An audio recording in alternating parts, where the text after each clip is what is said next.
Good evening, everyone, and welcome to Blackmail. Sorry, I've just been always wanting to do that. Good evening, everyone. Welcome to Holy Crap, the Vlogcast. Vlogcast that comes from a skeptical point of view to answer some of the questions of why. Vlogcast started as a combination of spite and the Streisand effect when some people that I knew from high school that were on Facebook were posting things that were factually wrong, and they liked to do that, and that's what they wanted to do Facebook with. And I decided that the way that I wanted to play with Facebook was to correct them, which they didn't like. Part of this is also to follow through with the old adage that sometimes the journey is more important than the destination. I'm known as Shujin Tribble all over the place. You can find me online under that name. Just don't, though. Really, you don't want to do that. Because that's my nickname. You see what I did. I was born to a Roman Catholic family in Brooklyn, New York, raised on Long Island. I currently reside outside of Buffalo, New York, and I'm an unabashed atheist. I got a lot of things on my mind. I told the panel about that a little while ago. So if I'm seeming a little manic, I've got good reason tonight. Plus, there's another piece I didn't tell them about. Let's go ahead and say good morning to everybody. We do not have Dallin, since he is still recovering from whatever the hell it was that ripped him up. So, starting over the border to the north, Heretic Woman in Ontario, good morning. Good morning. So, of course, I am in Ontario, Canada, and I started out in the United Church of Canada, which is pretty liberal for churches. But then I got to become a stupid teenager, and I joined a Calvinist sect because, hey, why not? I don't recommend it, though. But I have now been an atheist for 26 years, and it's much better on the dark side. And I spend as much time as I can just being a general pest to theists and, trying to bring facts and reason to people. Moving to the Midwest of the U.S. and south from her, southwest, yeah. Bridget, good morning. Good morning. I'm Bridget Fitch. I was born and raised in the South and relocated to the Midwest. I was born and raised in the Church of Christ Fundamentalist Church and got better in 2003 and do what I can now to fight back against theocracy and patriarchy, because screw patriarchy. Makes sense to me. Moving to the south of me, at this point, into Pittsburgh. Good morning, Joey. It's something like that, isn't it? I apologize if there's a whole lot of background noise. I've got three You're fans fine. Don't worry about it. You're fine. But hi, my name's Joe. I was born to a Irish Catholic family in Chicago, Illinois, raised in Southern Ohio, and then signed up with the military for 8 years before being honorably discharged, and I am now living in Pittsburgh, Pennsylvania as a graphic designer and an atheist. Renault Tech is not joining us this evening. He's got stuff personally going on, which is fine, which now takes us across the pond over to England. Good morning, Chris. Good morning, Shujin. I'm Chris, currently living in the north of England. Was raised vaguely Catholic, but it never really took, and have been effectively an atheist for the last 20 years or so. And I've always sort of let it go, let it be, was live and let live, until around 5 years ago, where I started seeing the amount of damage false beliefs and bad views of the world were doing to society. And south across from the channel over into France. Good morning, Joseph. Good morning.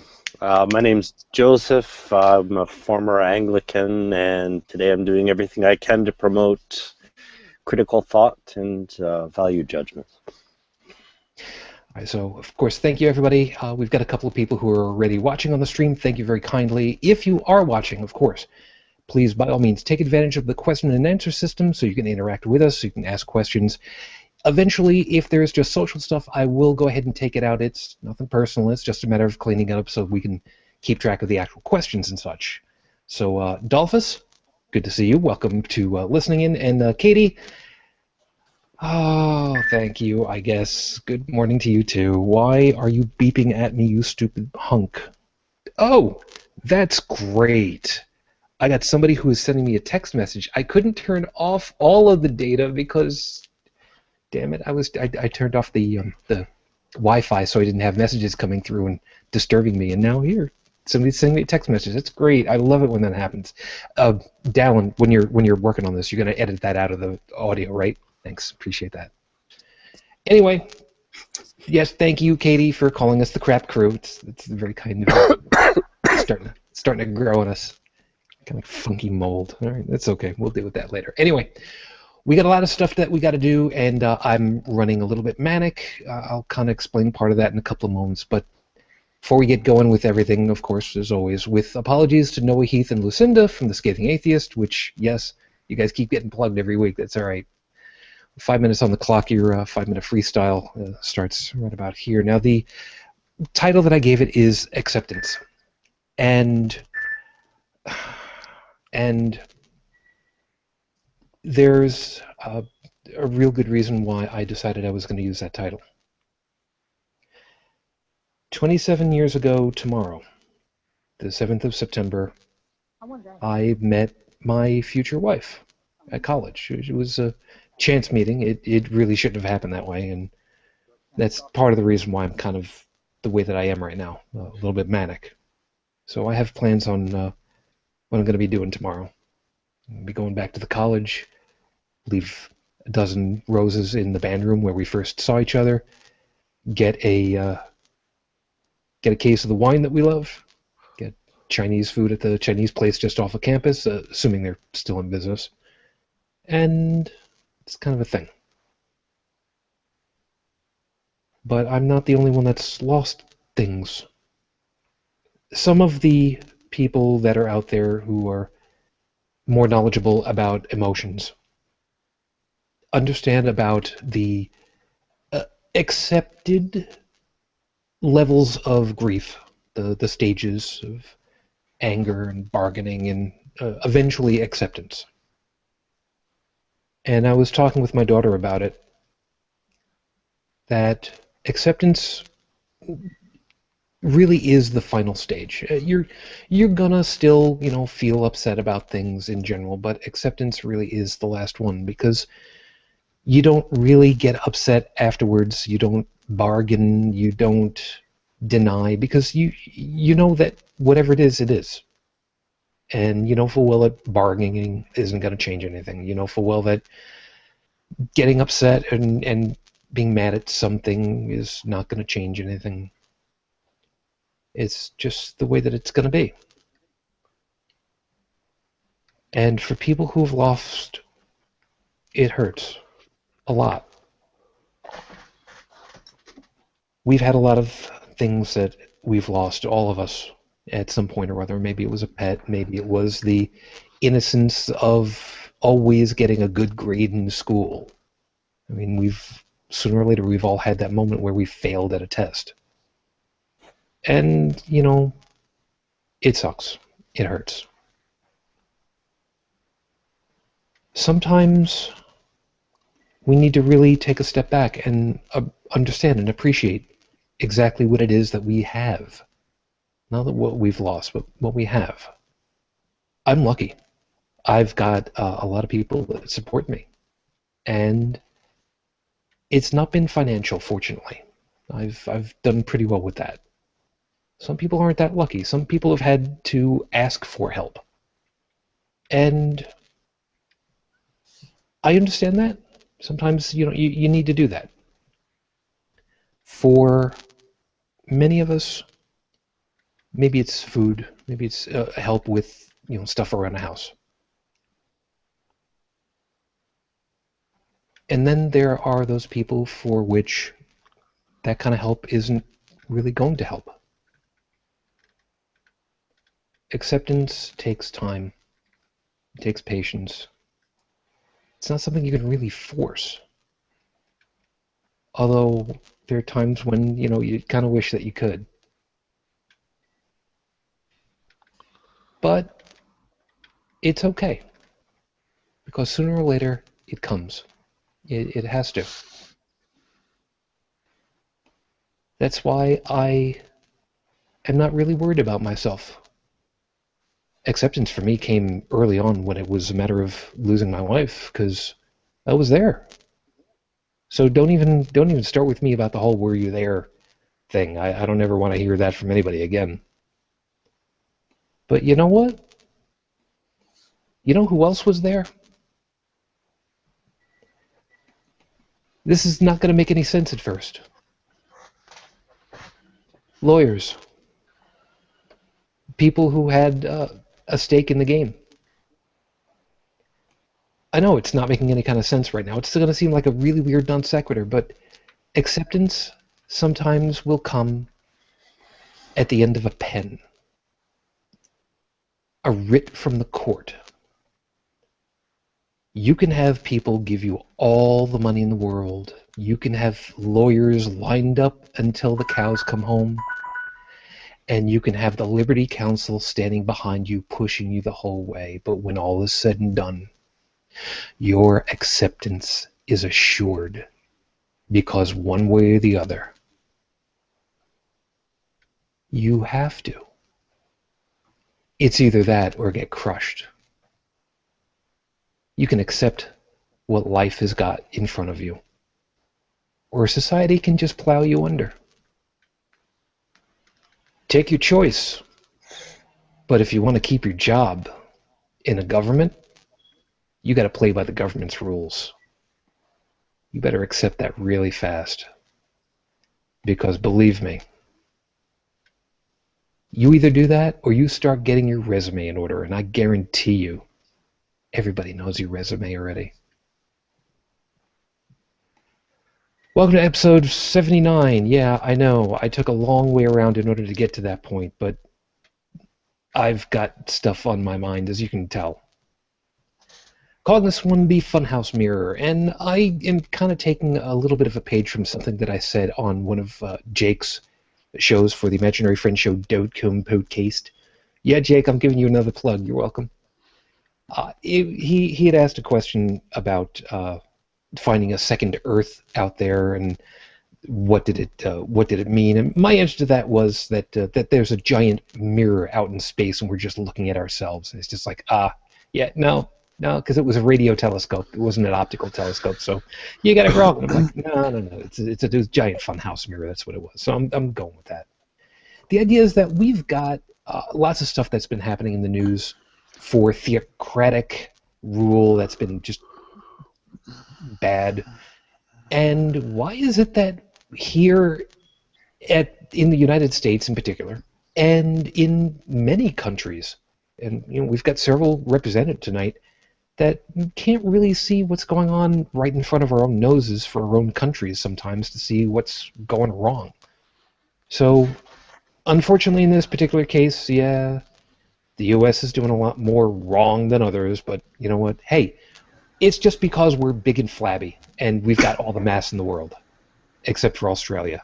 It's a flabby arms race between us and Australia, and obesity is a thing. Anyway, before we get to that, let me go ahead and say good evening, or actually in this particular case, good morning, to 5 countries, and we're getting almost to the end of the list from the beginning of the year, so that's kind of cool. So, for the countries this morning, I would like to say, for the United States, hey y'all. That's for the United Kingdom, jolly good morning to y'all. To Guam, hello. To American Samoa, morning. And to Niger, wow, I didn't realize it's French. Bonjour. So that's good. And before anybody gets me for mispronouncing the name of the country, no, I said it right. Shut up. Heretic woman. Shut up. There's a joke. I'll come back to that in a second. I'd like to live there. All right, you know what? Fine. There is an old joke from Abbott and Costello where Costello was trying to say that he wanted to get into movies, and he was talking with this guy who was a big name actor at the time. This was like the 40s. And the guy is just like, well, Costello, how about if we got you into a movie and the name of the movie would be, well, the name of the movie is inconsequential now. And he interrupts and he says, that's never going to fit on the marquee. Some people get that joke eventually, never mind. It was funny to me. I was a kid. Shut up. Heretic woman. Yes. You know what's about to have happen. And by the way, congratulations again on getting the opportunity of talking with it. That was great. Yay, thank you. I'm still like, ee. But yeah, sadly, Rafe is still in jail in Saudi Arabia. So. Which means, as of the recording of this show this evening, or this morning, it is now 3 years, 2 months, 20 days since Rafe Badawi was unjustly incarcerated for thought crime. We are still hoping for you. Can't wait to have you back over this side of the country. So let's see what we can do about all this. I want to start. As a matter of fact, we'll start with that one. Heretic Woman. Yes. Theocratic rule. Since we just mentioned about this, what is so wrong with having a country ruled by theocracy? What's so wrong with this? There can't be anything wrong with that, can there? Well, for starters, there's no proof that there's anything behind the theocracy. And it's all subjective. It's all, well, this is my interpretation of whatever scripture, and this is my interpretation, and, well, we think that's evil, and we think that's evil, or this is good, and yeah, there's just no, it's subjective on things that have no proof. Whereas if you make a law that's, like, for instance, don't kill people. Well, we have empirical evidence that shows killing people is a bad thing to do. Well, unless, of course, you're in a theocracy, in which case that doesn't appear to be a bad thing to do. But, Yep. it boggles my mind that anybody would think that's a good way to do things. Fair enough. And for what it's worth, I'm not quite sure. I think your mic might be a little light on the input. It's not really tripping the volume meter too much. Don't know if you've got anything. We'll get you on that in just a minute. Don't worry about it. Joseph, you are a resident pedant. Why don't you go ahead and tell us exactly what the term theocracy means? You know what? I can get away with that because whenever something comes up, he's the one who's always going to go ahead and just ram it right down and just say, well, you know what this all means. So I figured, why not? You got to earn your money over here. So what exactly? Sure, yeah, we'll go with that. What exactly is a theocracy? Great answer right there. We'll move on. It's totalitarianism with extra woo. Ooh, I like that. That's not a bad one. Chris, your country technically was sort of theocratic at one point or other, and then they kind of built a new Bible around the whole damn thing. What is it for you? How do you feel about it? How do you want to define it, other than to say get that old woman out of the picture finally? It's difficult. Basically, I go with Joseph's thing of totalitarianism with extra woo, but and I think Deborah also touched on the point, is if you're going to be ruling a country based on some kind of scripture or doctrine, or really any kind of ideology, you can even go for like the communism. In that way, that you end up, there are certain things like that where the scripture is going to come into conflict with what is actually going to be best for the country and the people.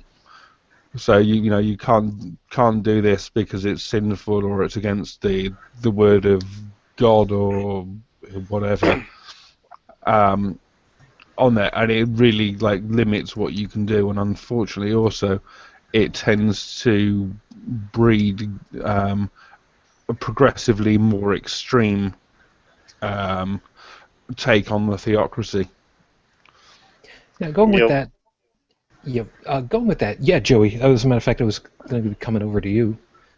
Well, I was going to go ahead, and since the Brit failed to do so, I'm just going to go ahead and go with the OED on this one. The one now. Oxford English Dictionary. Oh. There you go.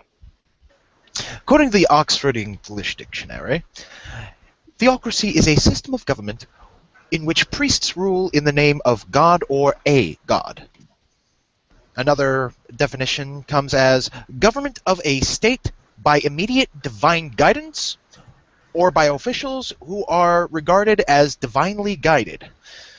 In other words, the guy that's calling the shots is, well, taking a page from his imaginary friends. Now this is perfect because now, Bridget, Mhm. you were saying during your intro that you're working to get away from patriarchy and the such and working against that. This just smacks of all that, don't it? It does. The only difference that I can see between like a theocracy in Saudi Arabia or Iran and what they're trying to do in the United States is I think we're going more towards theonomy rather than theocracy. Run And- that by... A theonomy comes from the word theos and nomos, and it's the idea that Mosaic law should be observed by modern societies. It's like theocracy, except they're specifically looking towards Old Testament text to make the laws, as opposed to just God said. So in other words, you know, I can sell my daughter for 30 shekels. Sure. Yeah. I thought it was During 50. theonomy, you could. 30 for a girl and 50 for a boy. Now, see, the problem with this is now, well, actually, no, there's not a problem with this. This actually opens up a brand new market because you now need silversmiths to forge all those new shekels, right? Well, I mean, that would that create jobs. makes sense. I mean, Joey, I mean, you know, silversmithing, that's a time-honored tradition, isn't it? Look at him laughing. He's not even... That's fine. Job creation. And we'd have to create more jobs for people to like check your fabric blend and that kind of stuff. You know, it's like, no hey, more cotton and leather hoodies. Yep, it's like, hey, is that polyester? Take that off. You know, and and you know they got to position somebody outside the Red Lobster to make sure they don't eat any shellfish.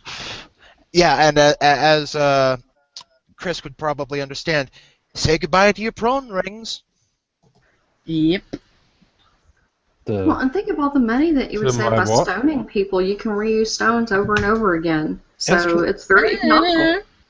The prawn ring, the shrimp ring. Yeah. Oh, right. Oh, yeah. Yeah. No more shrimp rings. No more calamari. No. Yeah. I'd not seen one of those since about 1985, but, you know. And you're still digesting it. Eat it then. I think it's gone past. Yeah. There's nothing left at that point. You might either, you know, shellac it and hang it up, or maybe, you know, compost that. Yeah. On the bright side, however, I'm pretty sure that would work really well as an all natural, constipation cleaner. Probably. There you go. I don't know that that's really good. What are you doing? You got people behind you. And just so that everybody who's listening gets to appreciate it, what did that T-shirt say behind you? It said, "Boobies make me smile," and it had a giant happy face on it. Yes, it did, didn't it?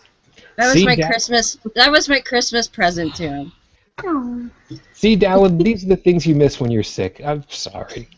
You see, and here's where I have to smack myself a bit because I claim to be an atheist, and yet I am the founding minister of a federally recognized church. Whoa, wait a minute. Wait.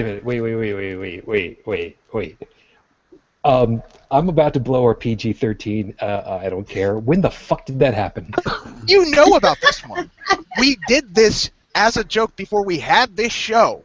Yeah, well, I know, but we haven't talked about this on the show yet. You got to bring everything. Yeah, we haven't talked about it on this show. We kind of started talking about this sort of stuff on our other show, but then things got a little too serious, and the idea was that we were trying to keep things lighthearted.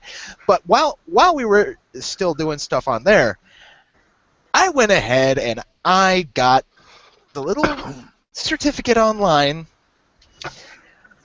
And so, yes, there is now officially a lapsed church of the Holy Memory in the name of the left breast, the right, and the holy cleavage. Didst be with you. Yes. Can you think of anything more appropriate to worship? Yeah. I'm Well, a founding member of the First Church of Cannabis. They provide warmth, Woo. sustenance, Yes. pleasure, comfort. Yep. Yep. I can't think of anything that boobs can't fix.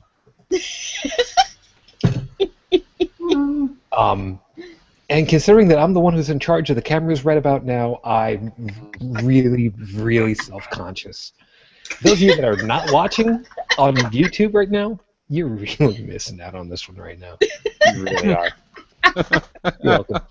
Oh, I am going to have so much feminist hate mail. You know what? Any mail would be really nice right about now. And you can send that to podcast@holycrapthevlogcast.com. Hey, men have boobs too. Yeah. We welcome Yes. all. We welcome all breasts. Moves. Yeah. You know what? All right. Let's be fair. The problem that I've got with male breasts is hair.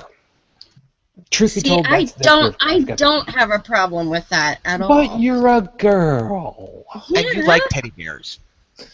I Like, like hairy. yeah. I like hairy chests. Shijin, you can always Yeah. just wax. Yeah. No. We talked about that last night on our show. No, we will. No. We did a list last night on last night's show. It was the top 6 performances by actors who weren't actually acting. For example, say Viggo Mortensen when he Just this one. All right, well, fine. Who has seen The 40-Year-Old Virgin? I have, but it's been a while. Remember Oh, that scene. Yeah. They waxing- really did that. Yeah. Waxing scene. They actually waxed him, did that. and he did not believe it would hurt nearly as much as it actually did. So the expletives that are in the scene Yep, those are are real. entirely intended. I watched a top 10 list about that actually. So there is actually a piece of this I can kind of link in. I may be shoehorning just a little bit tough. Some people have listened to another podcast. Yes, I'm going to drop another podcast named Thank God I'm Atheist. Dan and Frank, great couple of guys, ex-Mormons. I have been heard on there a couple of times as Sparkle Darkle Pony. There's a story, and another time we'll talk about that. But they were talking about how the Mormon Church is basically flipping their wig over the whole Boy Scouts are allowed to have gay Yes. scouts as well as scout masters in there. Yeah. And they were talking about it, and I called them in. I don't know if it's going to end up on the show, but I called them in and I said, talking about this whole thing, you guys completely forgot or missed out that, there is a badge for Cub Scouts called the Bear. I don't know if you guys really want to talk about that, but I don't know. I'm waiting to find out if that makes the cut. Now see, I could go for that badge, but they probably wouldn't let me try. And now, Shujin, you forced me to bring up the list from the week before. Bear and Pickle. Oh. No. No. This is actually a pretty cool story. No, we don't have time. But I know, but later. Another time. All right, so we've seen here in the U.S. especially situations where people have been trying to shove their God beliefs for rules of life down the throats of everybody else, figuratively speaking. Most notably, of course, we've heard about this county clerk who has said, you're not allowed to get a marriage license because my God says you're not allowed to. And he trumps the Supreme Court, which is the highest court in the land. And, oh yeah, by the way, I took an oath that I would uphold the legal stuff for my county and my state and my country. Yeah, But that works God. out well, doesn't it? Yeah, it's worked out really well. She's got a new change of wardrobe. Good on her, because she was found in contempt of court and thrown in jail because dumbass. Bridget? Am I allowed to? Do you think I'm allowed to say that? I mean, is that legally defensible? Can I call her a dumbass? Yeah, I would. Okay. Absolutely. I think she is. Because to my way of thinking, she was sworn in to do a job. She's getting paid $80K a year to do that job as an elected official. And violating court orders is a really stupid thing to do. And the thing about her that upsets me the most, besides not doing her damn job, is threatening other people in her office to also not issue licenses. Yeah. With Kentucky being an at-will state, that puts them in a bind as far as they can be fired for insubordination for going against what she says. But she's asking them to break the law. Now, to go along... Yes, go ahead. Yeah, I have one question. Why wasn't she fired? She has to be impeached because she's an elected official. So impeachment or a recall election would be the only way to get her out of there. And unfortunately, that is hugely time-consuming. It is also hugely expensive. And right now, it would require a special call-in session by the governor, who does not seem to be very willing to do that for various reasons, which, okay, understandable. It's a lot of money, it's a lot of hassle, and it's a lot of bad press. And Kentucky is not in their House is not in session until January anyway. So there's all sorts of issues with this in Kentucky as far as they can't do anything to her. At least not at this point. I think jail was perfect for her. I agree with the judge because fining her would do no good. With Liberty Counsel and all these other right-wing places throwing money at her left and right, a fine is not going to do anything to her. Well, now, I just read before we came on, I haven't had time to verify it, but apparently GoFundMe changed their rules within the last couple of days to prevent anyone from raising funds for any, what they said, like illegal activity, whatever, but also discriminatory activity was also listed. So but there are still deep pockets contributing to her outside of those channels. Oh yeah, but at least the idea is that she can't end up being a millionaire overnight because of a bunch of right-wing nut jobs. No, but I could see her getting speaker's fees and possibly a book deal and a stupid reality show out of this. Maybe. Because Americans are stupid and they'll do that. They'll eat it up. Hey. That's my countrymen you're talking about here. You know what, that. What, Americans? You are not an American. Thank you. That's arguably the nicest thing they've said to me all night. You can be an American, but you're not an American. It's American, yeah. Yeah. I don't know why anyone would claim to be American. M-U-R-K-A-N, Merkin. Oh, I don't even use the A. It's just M-U-R-K-I-N. Yeah. Remember, if you're going to dot that I, you have to do it with a .22 caliber pistol. Just keep it. Oh, yeah. Okay. Well, I have my little bow and arrow. I beg your pardon, good sir. Never, ever shoot anything that does not at least begin with a 4. Well, I could write a little 4 in the suction cup there if you want. I have a black Sharpie you can borrow. Okay. No. Never shoot anything that can't beg for mercy. Okay. Well, I was going to share a meme on screen, but for some reason, Hangouts is being a pain in the you-know-what, and they won't let me share. But it has a picture of, it's like the DMV, and it's got an Amish woman standing out front with her hand up, and it says, Amish DMV clerk, I won't let you register that devil machine.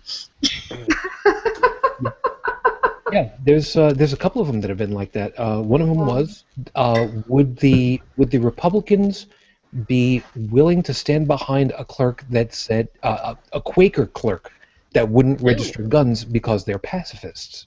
Yeah. That was a good one, and That's think a that very is good right one. on the money. Actually, Amish would work for that too. They're pacifists as well. Yeah, there you go. All right. So, Joseph, I want to hit you on this one. Last I'd remembered, and I've been learning a lot about the social structure of France through you. Admittedly, it's not a lot because I don't get the opportunity of studying much. But for you guys, the inclusion of different groups into the country is not been nearly as polarizing as it's been for us, except perhaps I may be overstating it a little bit. But best of my knowledge, I haven't heard about any particular groups that have been trying to force political change, legal change in France that have been coming from outside. Would that be a fair way of putting it? What do you mean from outside? Yeah, I'm probably not. Yeah, I think I'm stating it improperly. How about this? Here, where we live in Western New York, I have been noticing much more use of what I would think of as typically Middle Eastern dress for women, especially. I see. I'm living right next to the mosque. You can see that all over the place.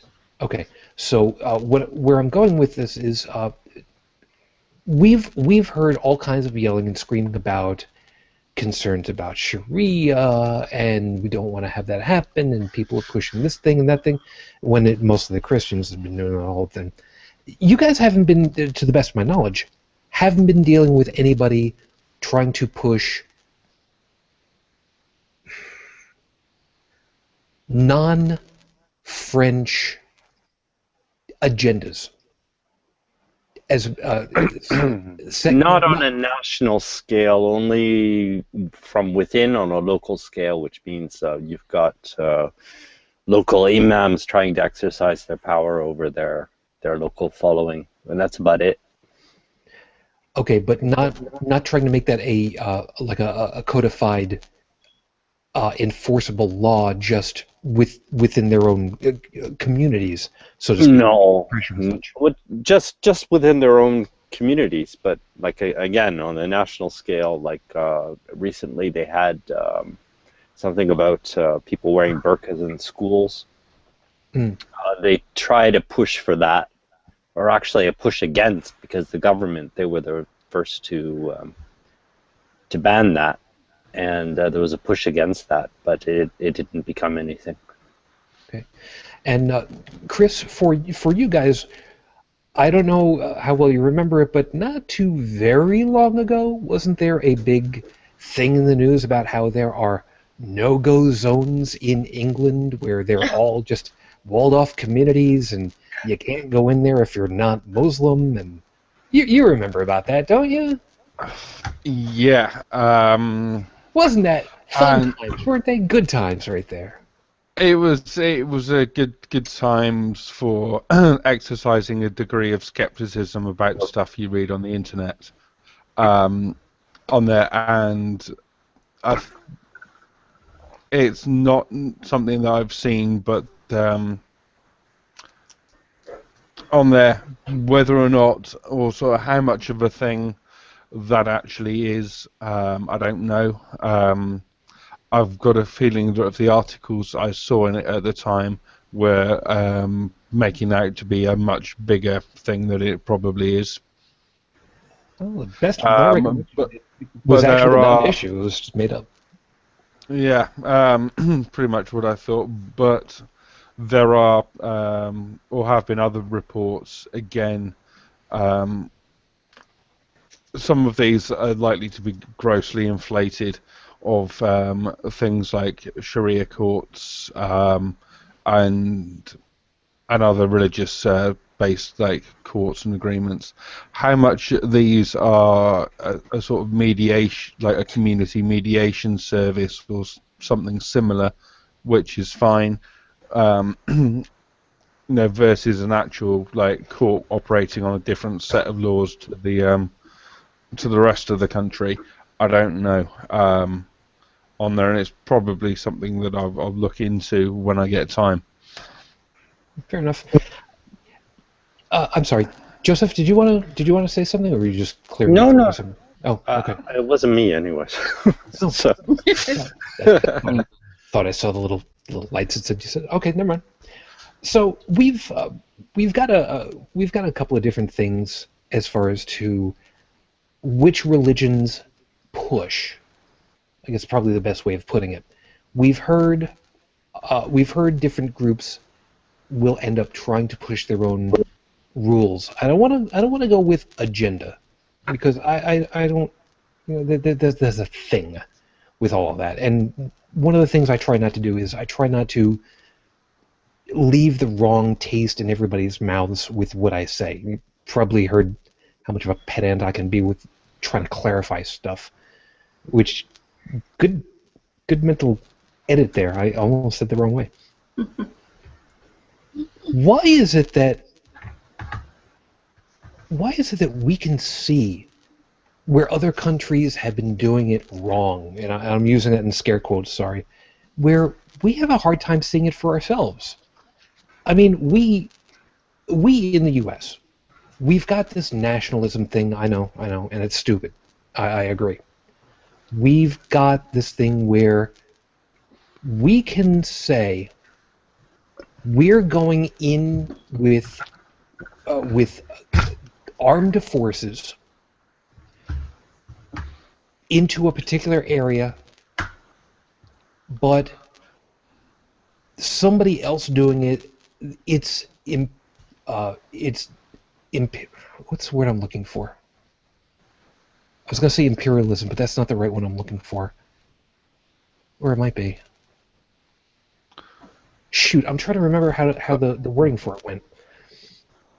You are thinking of the right thing. It's why everybody started comparing the America today to the Roman Empire.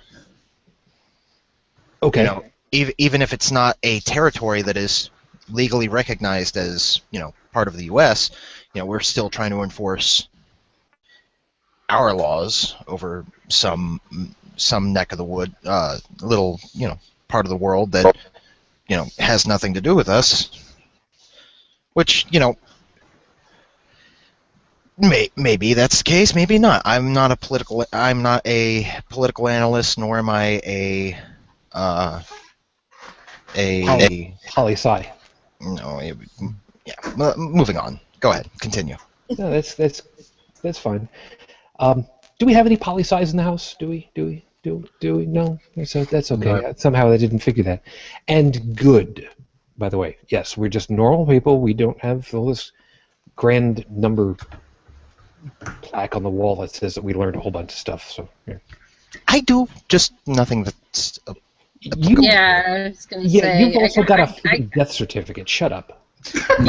No, I do not have a fake death certificate. I have a real death certificate that was voided. Well, yeah. Heretic, what were you going to say?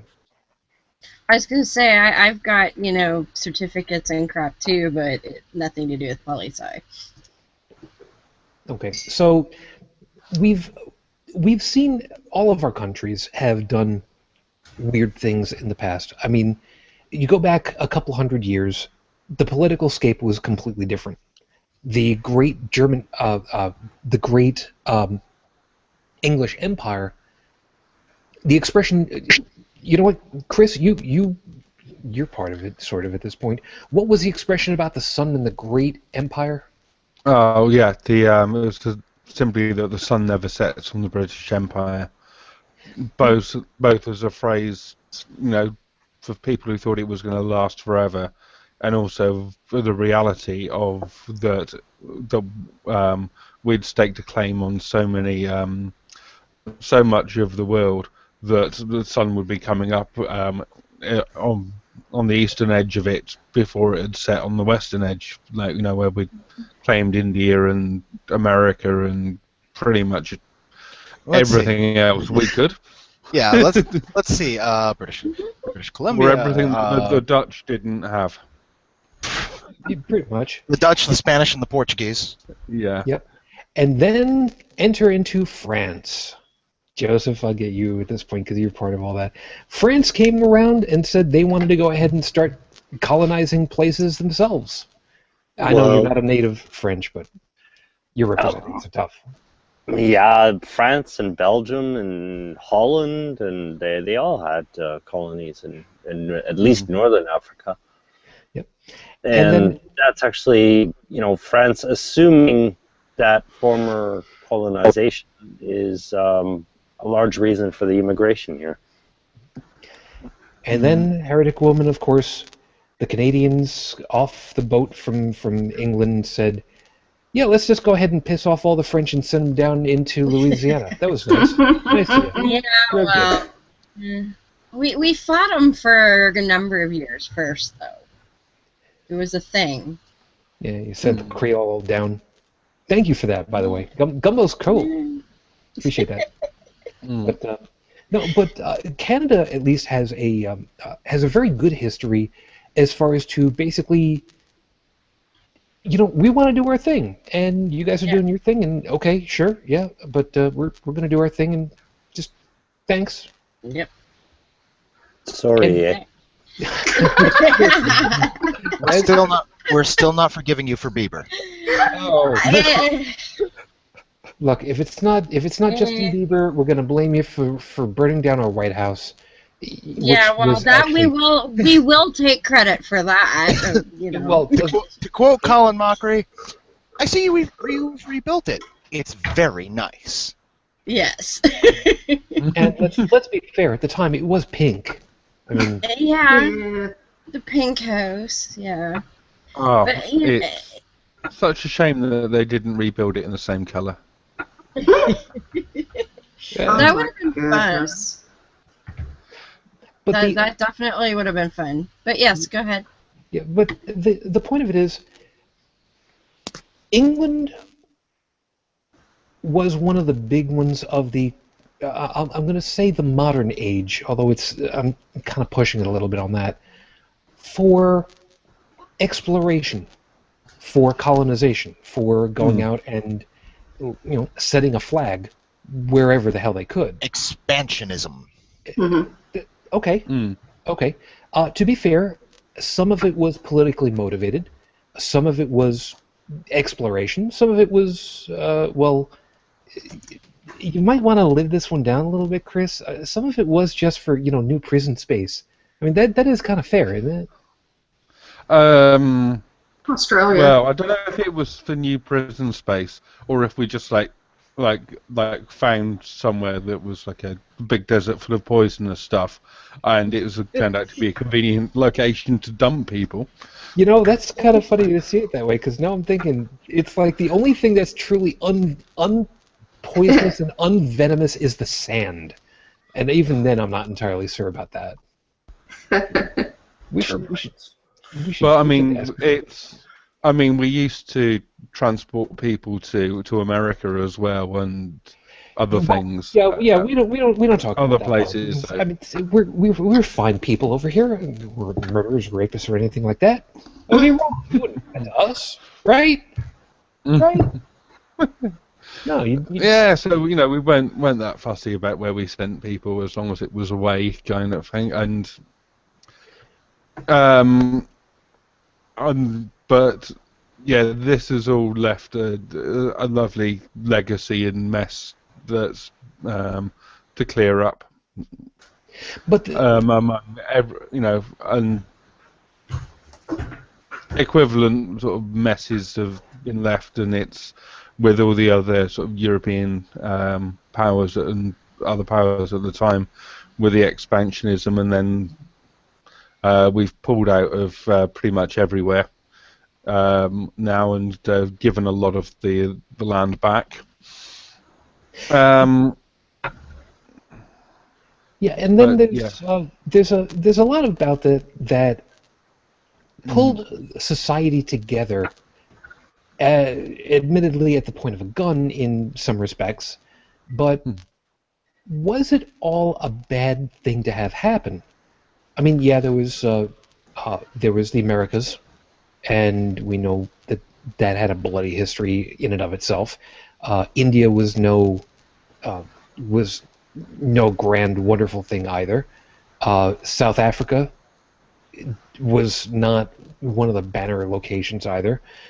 We know full well that America going over and trying to open up the ports of Japan, and kids, read up on your history on that one, was not the nicest and most civil of methods. There are a lot of times where it was not really pretty for a lot of different countries that went out and did their thing. France had, shoot, Joseph, help me out on this. It was, what was it? I want to say Algeria. That can't be right, is it? Yes, it is. Yeah, it is. Okay, Yeah. I did have it right. They also had Vietnam. Yep. Yeah, there's that. Mm. There's that. So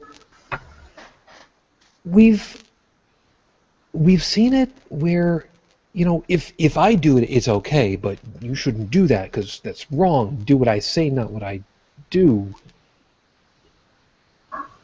How are we supposed to deal with our own stuff? How are we supposed to be able to see what it is that we look like to everybody else? How are we supposed to use that mirror properly to see exactly what we're doing to everybody? I mean, I've got a couple of ideas in my own head, but I mean, I talk too damn much as it is on my own show. It's a level. It's a level of transcendence that many, and I use that word very particularly, not in the way that some people might use it. Being able to transcend your own perception on a situation and trying to put yourself truly in the shoes of someone else and trying to look at it from their perspective is something that is just not within the grasp of a lot of people, unfortunately. I mean, sure, they can think, oh, well, how does this make this person feel? But they can't really think on a level of, okay, I've lived in this place under these conditions my entire life, and suddenly all this has started to happen. A lot of people can't get that deep into it.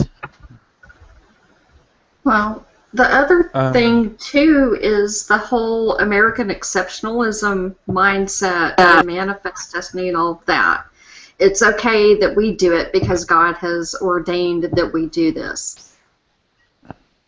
Yeah, Chris, you were going to say? I'd say it's a lot of it is about learning and exposing yourself to different perspectives and different people from around the world, and accepting that other people are actually people on there, and it does get very difficult to understand what someone's point of view may be if they've been brought up and immersed in a completely different culture. But it doesn't mean that you shouldn't at least try and make the effort and gain some level of understanding. And as a species, like, we've been gradually learning these things, and it's like with the massive expansionism of the European powers. It's taken us a while, but we're generally getting to the point of learning that kind of behaviour is not okay. But with the stuff going on in modern times, yeah, there are lots of places in the world where the situation is really bad and needs to be changed. How you do about that, how you actually go about dealing with that and dealing with the consequences of whatever action you take is still something that we've not figured out. And that's actually brought a couple of pieces that I wanted to hit on. Part of the reason why I enjoy doing this show the way that it is for exactly the piece that you just mentioned. A lot of different people with a lot of different perspectives, with a lot of different background. Each of us is highly diverse, and we all have a different way of looking at it, how we understand about things, how we find out about news and what's going on. Even though the internet is, quote-unquote, the great equalizer by comparison, we all get our information from different sources, which each have their own separate pieces of information. Joseph, you in particular, you've said you really don't watch quote unquote television, typical television.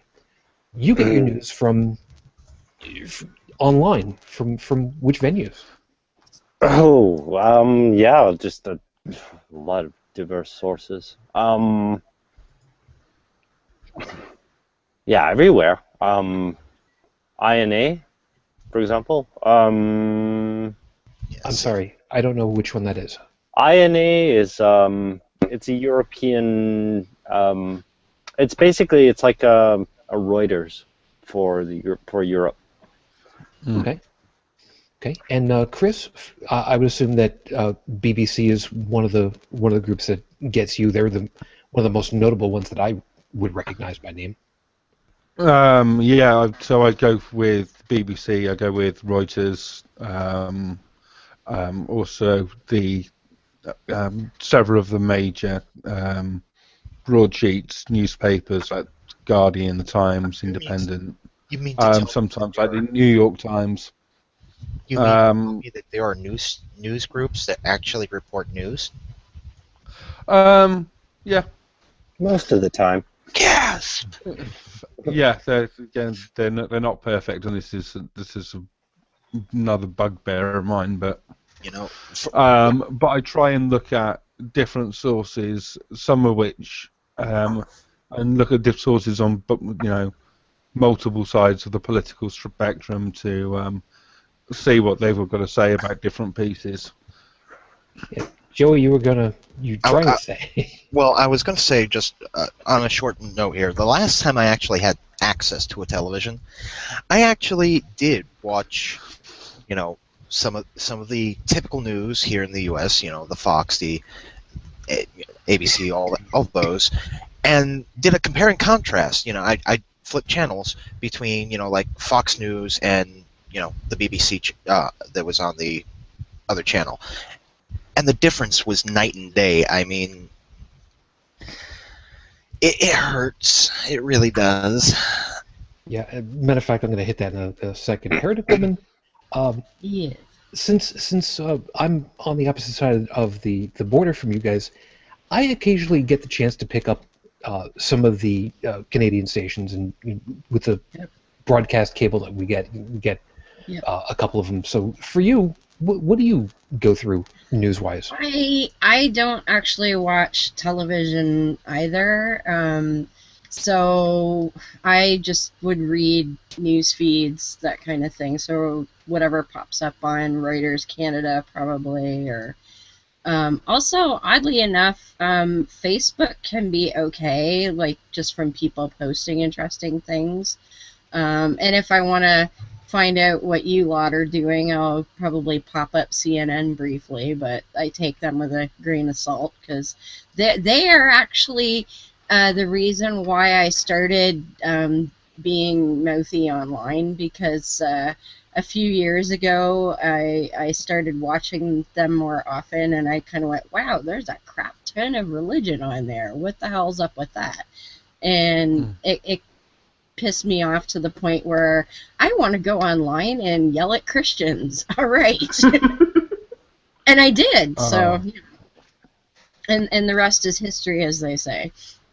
On that, I did have been recently through a phase of following the Raw Story website, which focuses a lot on the bad news about religion.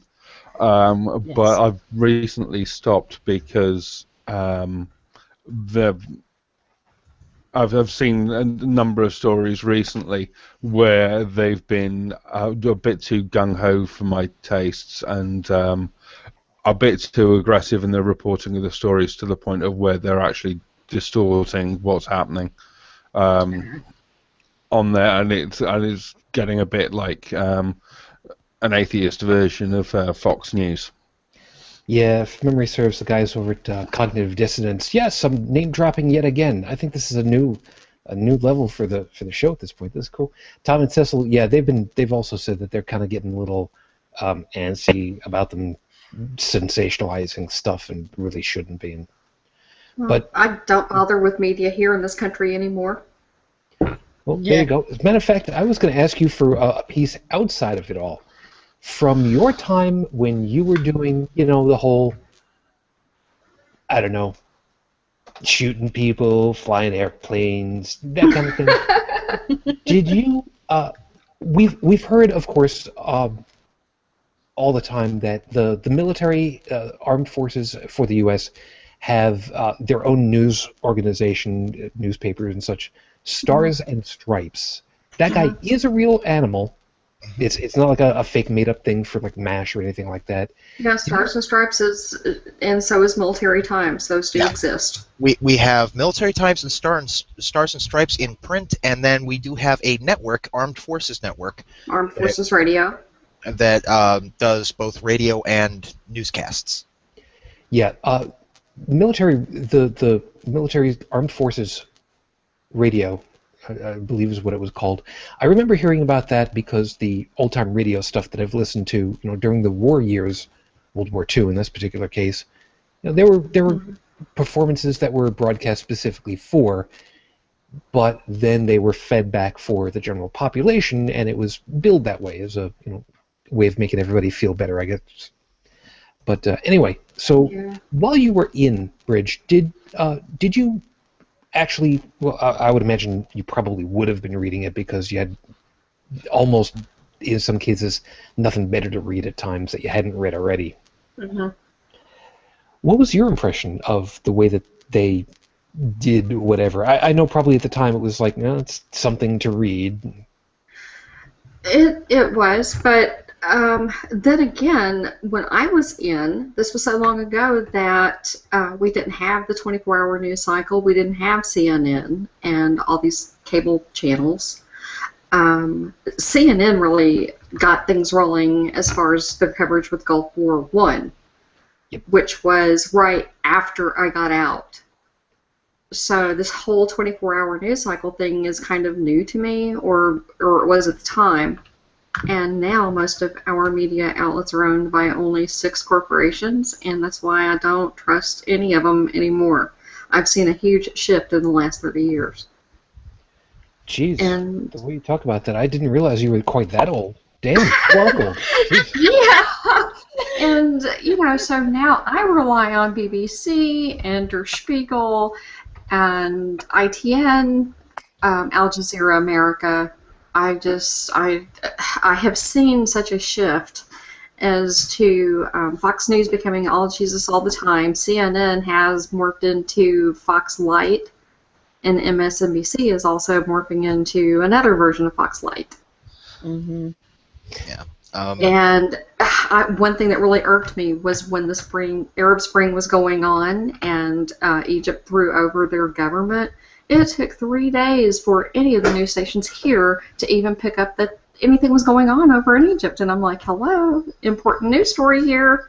People are revolting. The and it was, but they were, and talking about Britney Spears and having another meltdown. And I'm going, really? So that's the problem that we've had. Yeah. Well, just real quick, because my stay in the military was a little more recent, I will give credit to the Armed Forces Network and all of those, because most of what they reported on was actually reporting information that soldiers probably should know, like background on, say, a new commander in charge of a particular area, and it was regional. Like there would be Stars and Stripes for the Korean area of operations. It'd be Stars and Stripes for the Middle Eastern area of operations, for Iraq and for Afghanistan. They did do it regionally, and it was more trying to be informative rather than giving any sorts of opinions or anything like that.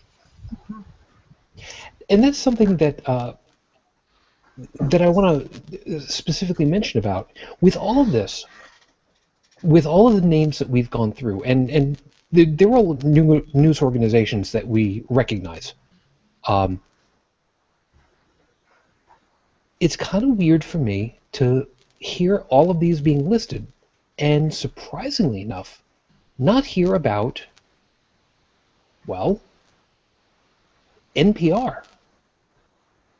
And funny enough, here in the U.S., That was a given. Come on. well, no, see, here's the problem. It's not nearly as much as it has been. Public radio, public TV, news organizations, and such through the government subsidies have been under more and more defunding. I don't want to say attack, because that's bringing a whole level of hyperbole I really don't want to go into right now. But it's been steadily pushed out as far as to the funding queue. And that's not a good thing. They're essentially slowly pushing it into the retirement home to leave it to die. There's certain shows that have been losing funding like crazy, which hurts. And NPR is one of those groups that has done a lot of good over a lot of years. And the ironic part about it is it's partially funded by the government, or at least it has been. That was supposed to be a source of basic education when it was started. And, yeah. Well, that's the general trend in North America, is defunding anything to do with education or... Sorry. Yeah, it's kind of disconcerting. Is that even English? No, you're right. Yes. That's right. Yeah, you're right. And there's nothing really about it in the news. I mean, it's not. This should be the headline news, no? Well, there were actually a target during the Bush administration to defund them. I don't know if you remember that or not, Shujin. Oh yeah. Oh yeah. They were targeted. So I would say attack is not hyperbole. That's the sad part about the whole damn thing too. And what's always been ironic to me, as far back as I've been able to really think about it, and it's probably going back to, oh God, this had to changed around for me a bit after I moved up here to Buffalo. So early '90s, when NPR was like one of the things that I would listen to, because I didn't really want to listen to the music on the radio a lot. Yeah, I was looking for something new, and news, NPR. Well, okay, listen to this. And it kind of dawned on me, wait a minute, they're getting government funding, we're kind of contributing to the funding that they're getting by donating. Isn't that kind of, I don't know, conflict of interest for the government to fund a group that's going to investigate itself? That seems kind of really weird to me. I mean, Heretic Woman, you guys have, and I know that I'm going to open a worm on this one. You guys have got, this hour has 22 minutes. You guys have got Rick Mercer, which, by the way, let me bring the camera back over to me for a second. If you have, you people who are watching from later, if you have never seen Rick Mercer by name, you owe it to yourself to see, because he is adept. He is a master of his craft of needling individuals in the government in Canada with a smile and a way about him that completely disarms people, where they'll go, okay, yeah, you got me over a pole on this one, that's fine. You guys have got those, and they've got almost direct access to the federal level of people to go ahead and needle them. That's insane to us on this side of the border. He goes to Parliament and puts a camera in the PM's face and is like, yo, Mr. Harper, what's the deal? You know, he'll wander the halls of Parliament bugging anybody who comes along. It's awesome. And Joseph, in France, you've said before, if I remember right, that's absolutely unheard of. Stuff like that doesn't happen. Stuff like what? Sorry. Rick Mercer wandering into Parliament and saying, hey, what's up? Oh, no. That doesn't happen. Yeah, that level of access is virtually unheard of. We talked about before, and what's her name now? The Xena Princess Warrior lookalike lady. Oh. Oh, yeah. Yeah, anyway. Yeah, we talked about. There's a picture of her like French kissing the prime minister. She like grabbed him and planted a big one on him. Like, and no one did. You know, everybody's like, ah, look at that. And Chris, for you guys, I would assume that with all the yelling and screaming that happens in the houses, nobody wants to get that close to these guys anyway when they're in session. Huh? I don't know. It's either that or the yelling and screaming, or the appearing to be asleep, depending on what's going on. The House of Commons, Parliament with a 2-drink minimum. There's so much yelling and screaming every once in a while. I kind of wonder if there's a footy game about to have happen. That's all. On there, no, it gets entertaining at points, but I mean, I've seen other parliaments around the world where it's actually like fist fights on the chamber floor, which is always amusing. Well, in that case, you should be very glad that Miss Thatcher isn't in there anymore. Otherwise, she would be the last woman standing. Ain't that the truth? Good Lord. Lady had iron britches. Doesn't matter when or where you were. She, god damn. Okay, so I'm not the only one that saw the movie Minions. You're right. No, we saw it. I've recently. seen it. Okay, was that supposed to be Margaret Thatcher? Is that who that was supposed to have been at the time? No, I believe that was supposed to be a younger Queen Elizabeth. Yep. It was a younger Queen Elizabeth. Okay, because wow, just the Which Queen Elizabeth, we know what you're watching. You look fabulous. yes, you do. That's right. Please allow us to come back into your country again one day, please. I'm Thank sorry, you. Your Majesty. Sorry, You know, I need to. I don't know. Don't worry. I don't know if the story behind it is true, but there No, is. Minions was entirely made up. I can guarantee that. No, one. not Don't worry about that. Minions. You weren't there. There's a photo. Yeah, were you there? There's a photo of the Queen behind the wheel of her Land Rover, which, if anybody knows, she actually was a truck driver during World War II. Mhm. And she's behind the wheel of her Land Rover. I believe it was out Balmoral. And the Saudi king is in the passenger seat.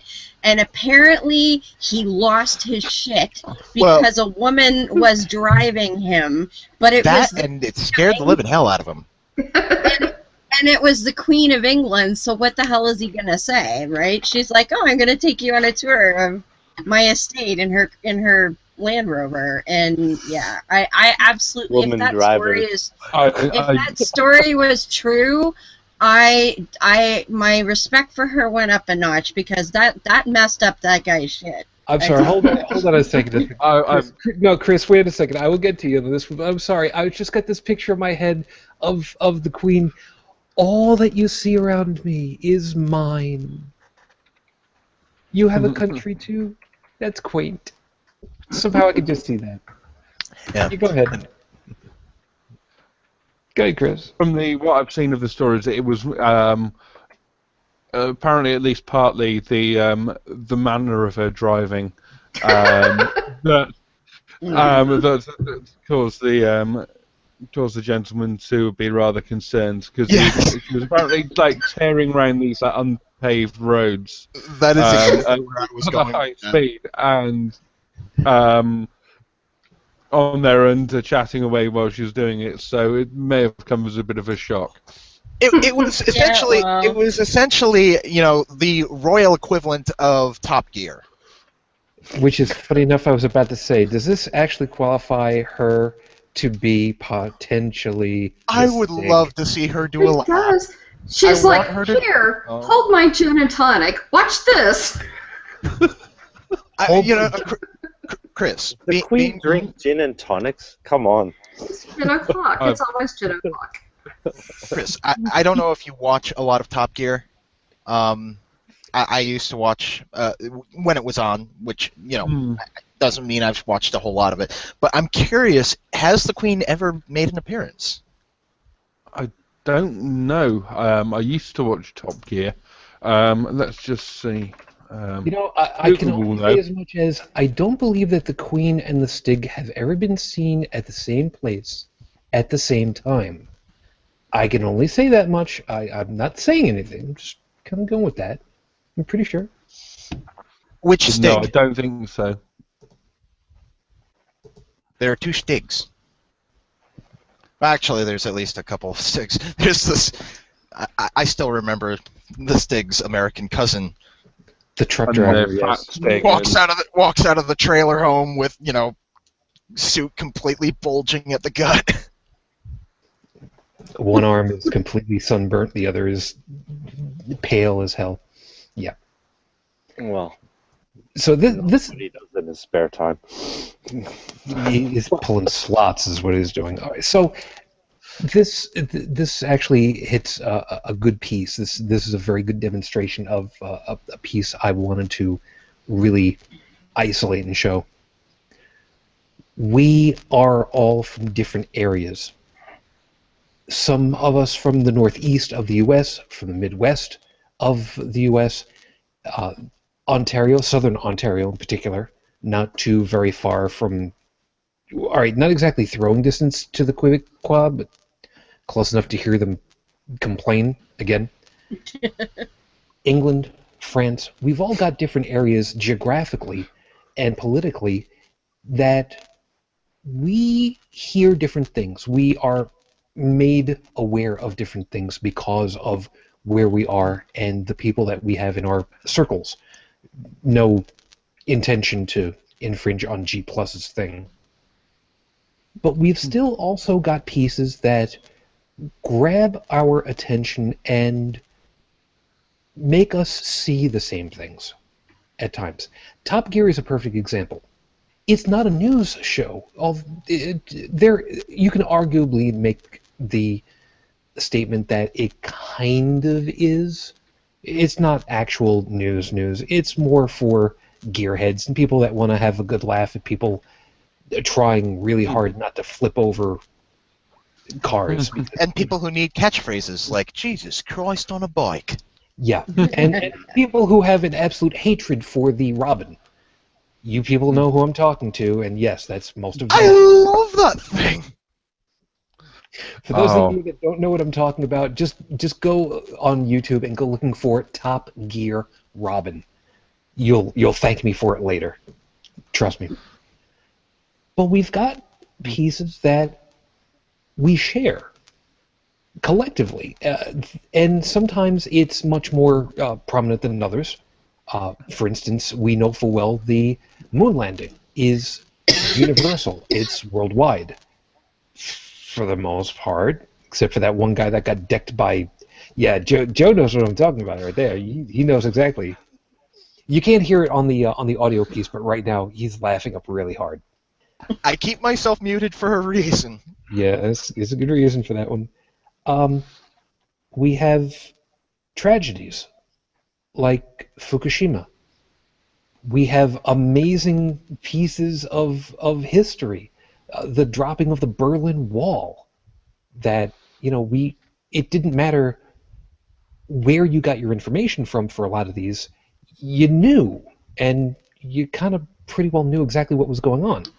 Moments where it stopped being us and them and just was us. Yeah. Capital U. Yeah. And there's one item that I want to pull us together on for a second, because I don't think that I need to talk very far into the history of it, collectively for us at least. But the folks that are looking at it later who might be younger, if you did not live through the late 80s and early 90s, this isn't going to be as visceral for you as it is for us. Tank Man. Yes.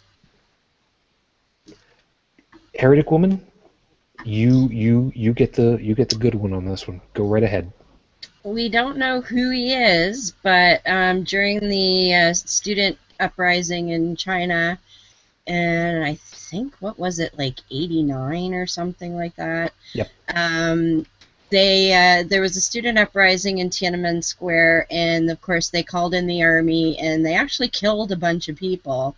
And there was this huge column of tanks, and I don't know, I'm trying to picture the photo. It's probably like 20 odd tanks in a column that they were trying to roll through Tiananmen Square. And this man, and he's like got shopping bags in his hands and stuff, he just stands in front of this line of 20 odd tanks and wouldn't move. And I mean, they could have easily run him over. And he just stood there, and they tried to sort of maneuver around him, and he would move and stand in front of the lead tank no matter where it went. And there's a photo of him standing there in front of this column of tanks. Now, no one knows what happened to him after that, or you know, who he was or anything. So he could have been arrested and thrown in jail and executed after that. Who knows? And Joey's got a picture of it up there. Yep, there it is. Now, let me fill in a little piece of the information, because when I was doing the newscasts for one of my other shows, I hit this. Nobody knows if this person is still alive or dead. Nobody is entirely certain of who it is, at least not publicly. The photograph that you're looking at right now was unofficial. Turned out that whoever it was, I've forgotten who the person was that took the photo, had just looked outside the window of the hotel that they were in, several flights up, and grabbed a really, really long lens on his camera, film camera, by the way, and got the picture. This person should have become a big red splatter on the ground, but he said, effectively, he said, you know what? No, you're not going past me. And yeah, it was grocery bags. As I recall, and don't quote me on this one, as I recall, it was approximately a dozen of those tanks that were in a line. And Joey, do you recall off the top of your head which model tank that was? Not immediately, but to me, it's a Chinese tank based on Soviet designs. I think it was a Type 59 or something similar. Something like that. Basically, if you are not a steel reinforced wall, chances are it would drive completely over you without breaking a sweat. Granted, it's a metal, so it doesn't sweat. You get the idea. Mm-hmm. Not only did he shift his position on the ground as they tried to drive around him, he climbed up on top and banged on the top and told them, well, nobody's really quite sure, but they did shut down the tank, and they came out and they talked with him for a bit. Somebody eventually grabbed him, ran out onto the street, grabbed him, and pulled him away. And at that point, nobody quite knows what happened to him, if he's alive or dead, if he was taken in. But we remember this particular scene because this was a visceral moment. And like I said, it was a film camera that was utilized. And why is that important? Because the guy was a foreign reporter. He smuggled the film out of China. Mm-hmm. Now, let's kind of see. Bridge, you're a foreign reporter. You're in communist China in the late 80s, and you get caught with basically film that probably shouldn't be there. What's going to happen to you? It helps if you take that thing. They would execute me. That's better. Just for that. I've got some of the juicy details. Of? The photographer's name was Jeff Widener with the Associated Press, and the photo was taken with a Nikon FE2 camera through a Nikkor 400mm 5.6 EDIF lens with a TC301 teleconverter. And yes, those were Type 59 main battle tanks that were rolling that the guy stood in front of. Okay. Now there's a piece about that as a photographer I can kind of explain. That is that's pretty much the equivalent of a good quality telescope. What has all this got to do with what we're dealing with? We've got perspective from areas. We have items like this where we get to see the facts. We know what's happened. We don't have to have somebody spoon feed us and explain all of what's been going on. We can see with our own eyes what's been going on there. We've been listening what's been going on in the country, what's been going on with the people. We can see all the documentation that's been going on. And sometimes we're lucky enough to see when it's been happening for us. And we can finally understand, you know what, it's bad over there. Oh, wait, there's stuff that's been happening that's similar over here too. Why didn't I notice that before? I know, as usual, it's kind of a long, long way around for getting to these kinds of things, but I've had some people who've said on occasion that, you know, we kind of meander through the topic that we're going through. I'm sorry. I try to organically get us around to what really shows us and fills out the details of it all. So forgive me if it seems like it takes long to get to it. I'm sorry. We end up with being able to see the perspectives from outside of our own countries, outside of our own circles, our own communities, our own states, to see who's been doing what, and you know, how does that work? The idea of the Berlin Wall coming down, you finally got, you know, free traffic back and forth. Does that have anything to do with what's been going on in different areas? Well, kind of. You can have that and see it as a political thing. I may be kind of stretching the analogy a little bit, but South Africa, to me, seems like a similar item, but at least politically, if not physically. The idea of getting apartheid out of the equation politically was a huge thing. You've got, theoretically, free range for people to move about, again, politically, socially, if not necessarily physically, although that kind of takes into play. Jailing people for thinking things and putting it out there. Well, that's what we opened it all up with Rafe. So, what about what I said? What I ended up talking about?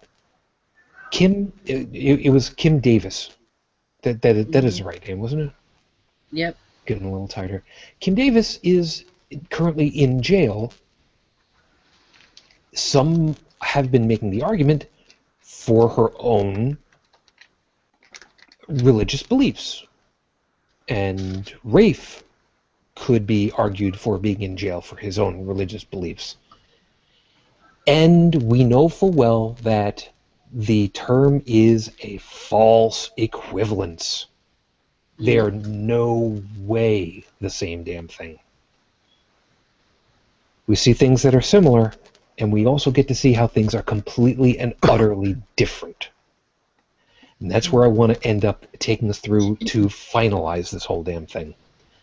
Heretic Woman, you are definitely in a much better position to be able to say, look, I've talked with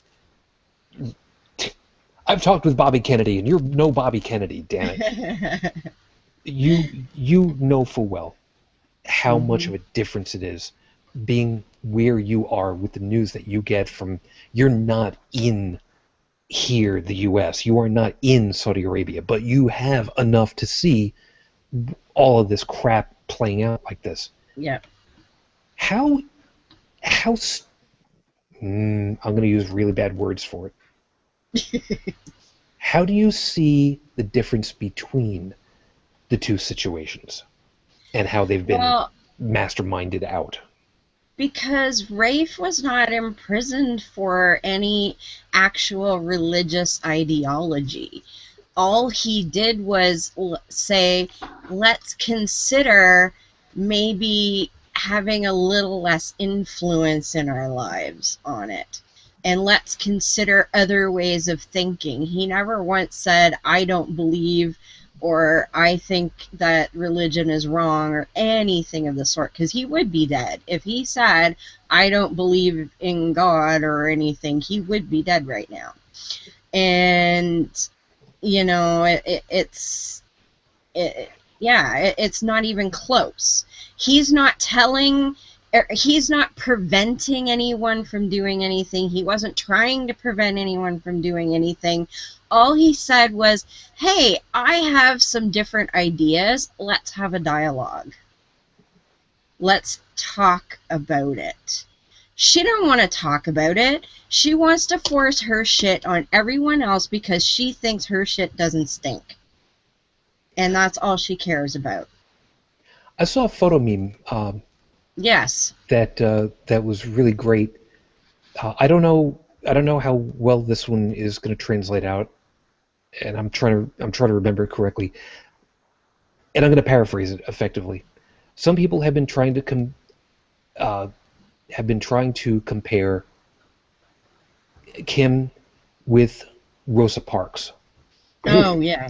And they always do that. Yeah. The photo on this one has said that Kim is not Rosa Parks. Kim would be the bus driver, making sure nobody goes anywhere. Yep. Now, like I said, I'm paraphrasing because I don't remember. Well, and there was another one that I saw that was really good. It was just a text meme, but it said, religion, I'm not allowed to eat pork. Religious persecution, I'm going to get a job in a butcher shop and make sure that no one else gets to eat pork. Yeah, that's what it comes down to on that. That Yep. you've got rules that you want to live by. Okay, cool. Yep. I'm not you, and nobody else is you. People want to follow it along. That's their choice. But otherwise, just don't do it. And the way you think of it, like, some people say, well, if Christians allow things that they are taught as wrong to be allowed by people in their sphere of life, whatever, that they could get punished for. Okay, if your God is going to punish you because you let gay people get married, your God's a dick. I'm sorry. Which just goes with the whole gay thing all over again, I guess. Yep. Chris, perfect example. For a Funhouse mirror, who better than Monty Python to demonstrate how insane and how stupid some stuff is? Yeah, they've done some amazing things, particularly with the Life of Brian film, which caused a lot of stink and still does, like 40 years later or whatever, in some places. The most historic. No one is to stone anyone until I blow this whistle. Even if anyone will make this absolutely clear. Even if they do say Jehovah. But yeah, this is a point of where, like, comedy and satire are really great for helping look at your own beliefs and your own position as well as everyone else's, to see, I might believe this, or I might act this way, and see, some people can consider it funny, and that's that's fine. On there, and it also is an amazing tool for highlighting, like whenever a government starts going off the rails and doing things that make no sense, and to be able to openly question and openly criticize those kind of things is so amazingly valuable. And this is one of my biggest problems with theocracy, is the tendency for them to shut down any sort of criticism, any counterpoint And on they've there got because they're right, because God says so. they've got no sense of humor either. That's unfortunately all too true. And Joseph, as far as the comedy, I guess the best way of putting it, satire and such for France, is there anything even close to equivalent to like what Monty Python has done over the years for French culture? That kind of scathing bite onto society. Oh, they have a particular brand of irony that I find highly amusing. A lot of dark humor.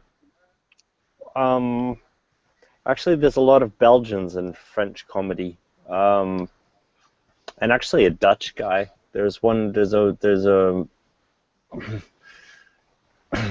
Well, they have something like Spitting Image here. That's about it. Okay, I remember And Spitting Image. Yeah, Spitting I think Image, that's they done were well. awesome. Les Guignols. There you go. And this is going to be a little bit of a weird one, but Joe and Bridget, as far as to while in the military, actually, Joey, let me hit you on this one first. As far as being in the military, it is not at all unusual for the USO to have had comedians come through on tours and entertain.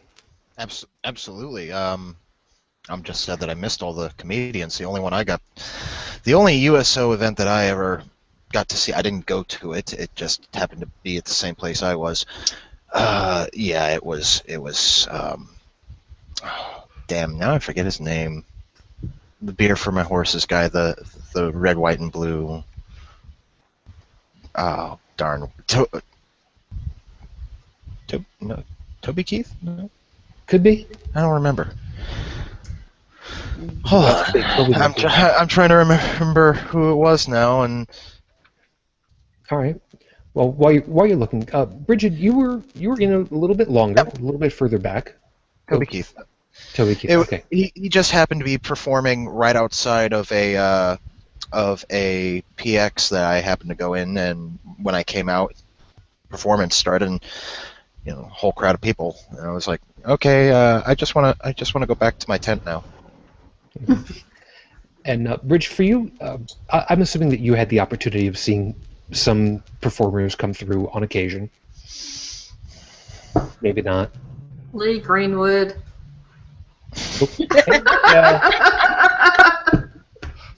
All right. For those, how you really feel. yeah. For those that are listening, let it be known that Bridget basically gave a rousing chorus of "Nope." I'm gonna go with that. I think that was from our era. That was "Gag Me with a Spoon." Sure, we'll go with that. Maybe Barb. But as far as to comedians, you didn't get to see anybody, and Lee was really the only one that you got to see. I didn't see anybody. The reason why I was asking about that is because comedians, very good comedians. I'm saying this incorrectly that way. There have been excellent comedians who have used biting satire to put up the Funhouse mirror in front of us to see what society has been like. Life of Brian, like I said, was one of the most amazing because it bit hard for a lot of people, and like I said, 40 years later, it's still doing its job. You've got Stephen Colbert. Stephen Colbert, yeah, perfect example. And his cohort in crime, Jon Stewart, who has decided that he's pretty well picked on enough people, which it's nice. Give us the rest of us all a chance. Tom Oliver, what the hell is his name now? John Oliver. John Oliver. I'm sorry, I only seen a couple of pieces. He's brilliant. He's brilliant. He's got Watch that. great writing staff. If you would like to see one of the most amazing opportunities for seeing the Funhouse mirror at work, John Oliver did a thing about the tax breaks that churches get, and it was positively enthralling. Our Lady of Eternal Redemption. No, Our Lady of Eternal Exemption. Perpetual exemption. Yeah. Perpetual exemption, yeah. The point he was making was they get all these tax breaks and they don't have to open up their books to anybody, and they can pretty well do whatever they want so long as they follow a couple of simple rules. And they fulfilled it. And they made their own church.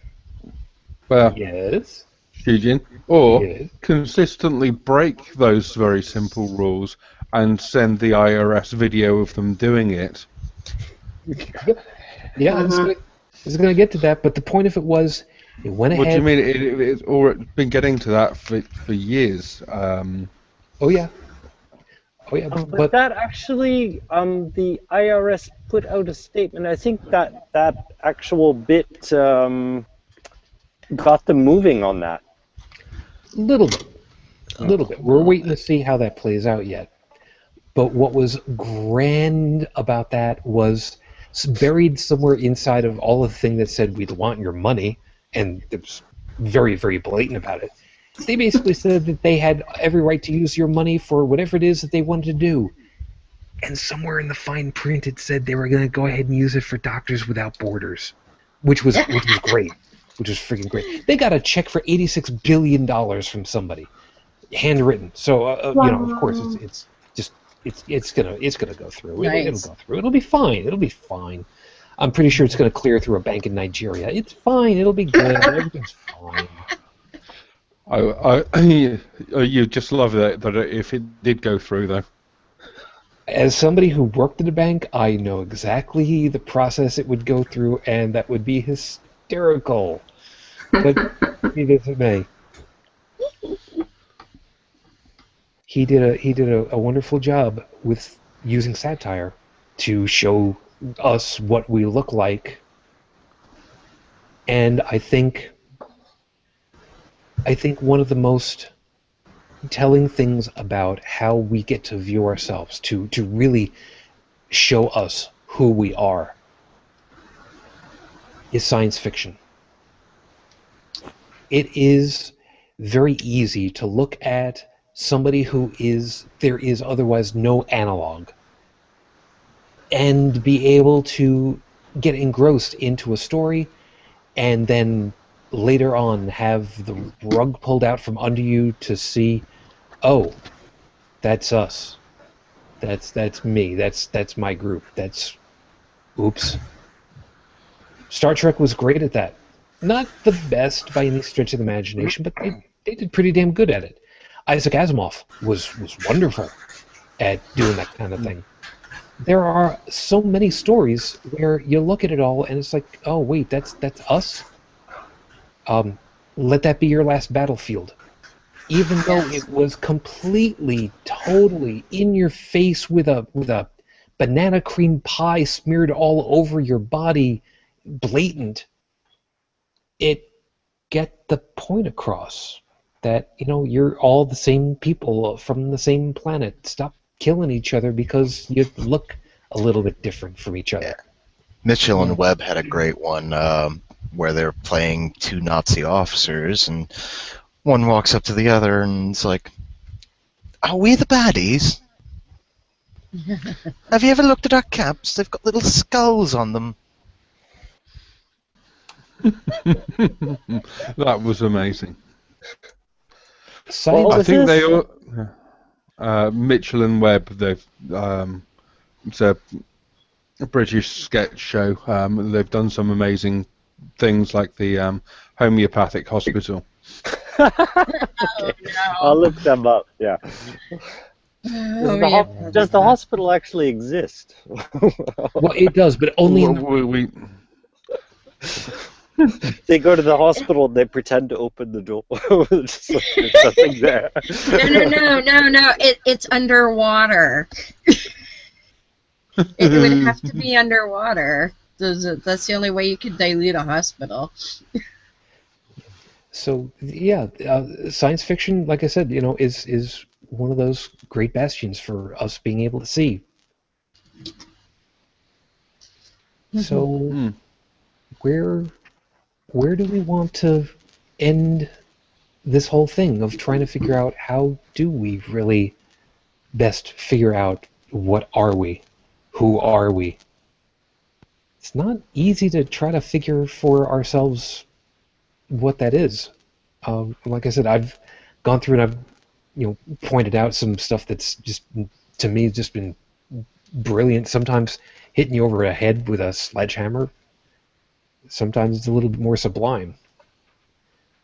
So I guess I'll give you guys your last opportunity to say, okay, this is the, to my opinion, the best way of really looking at what we look like without looking at what we look like, I guess.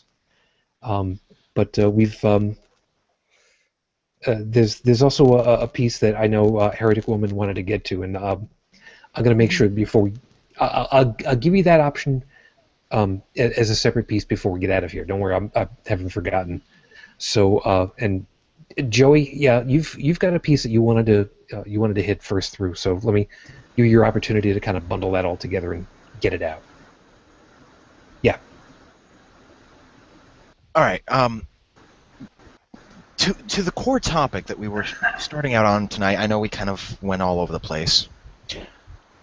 But if you want to see the look of religious fundamentalism here in the United States, if you want to say, oh no, not in America, let me give you a few examples.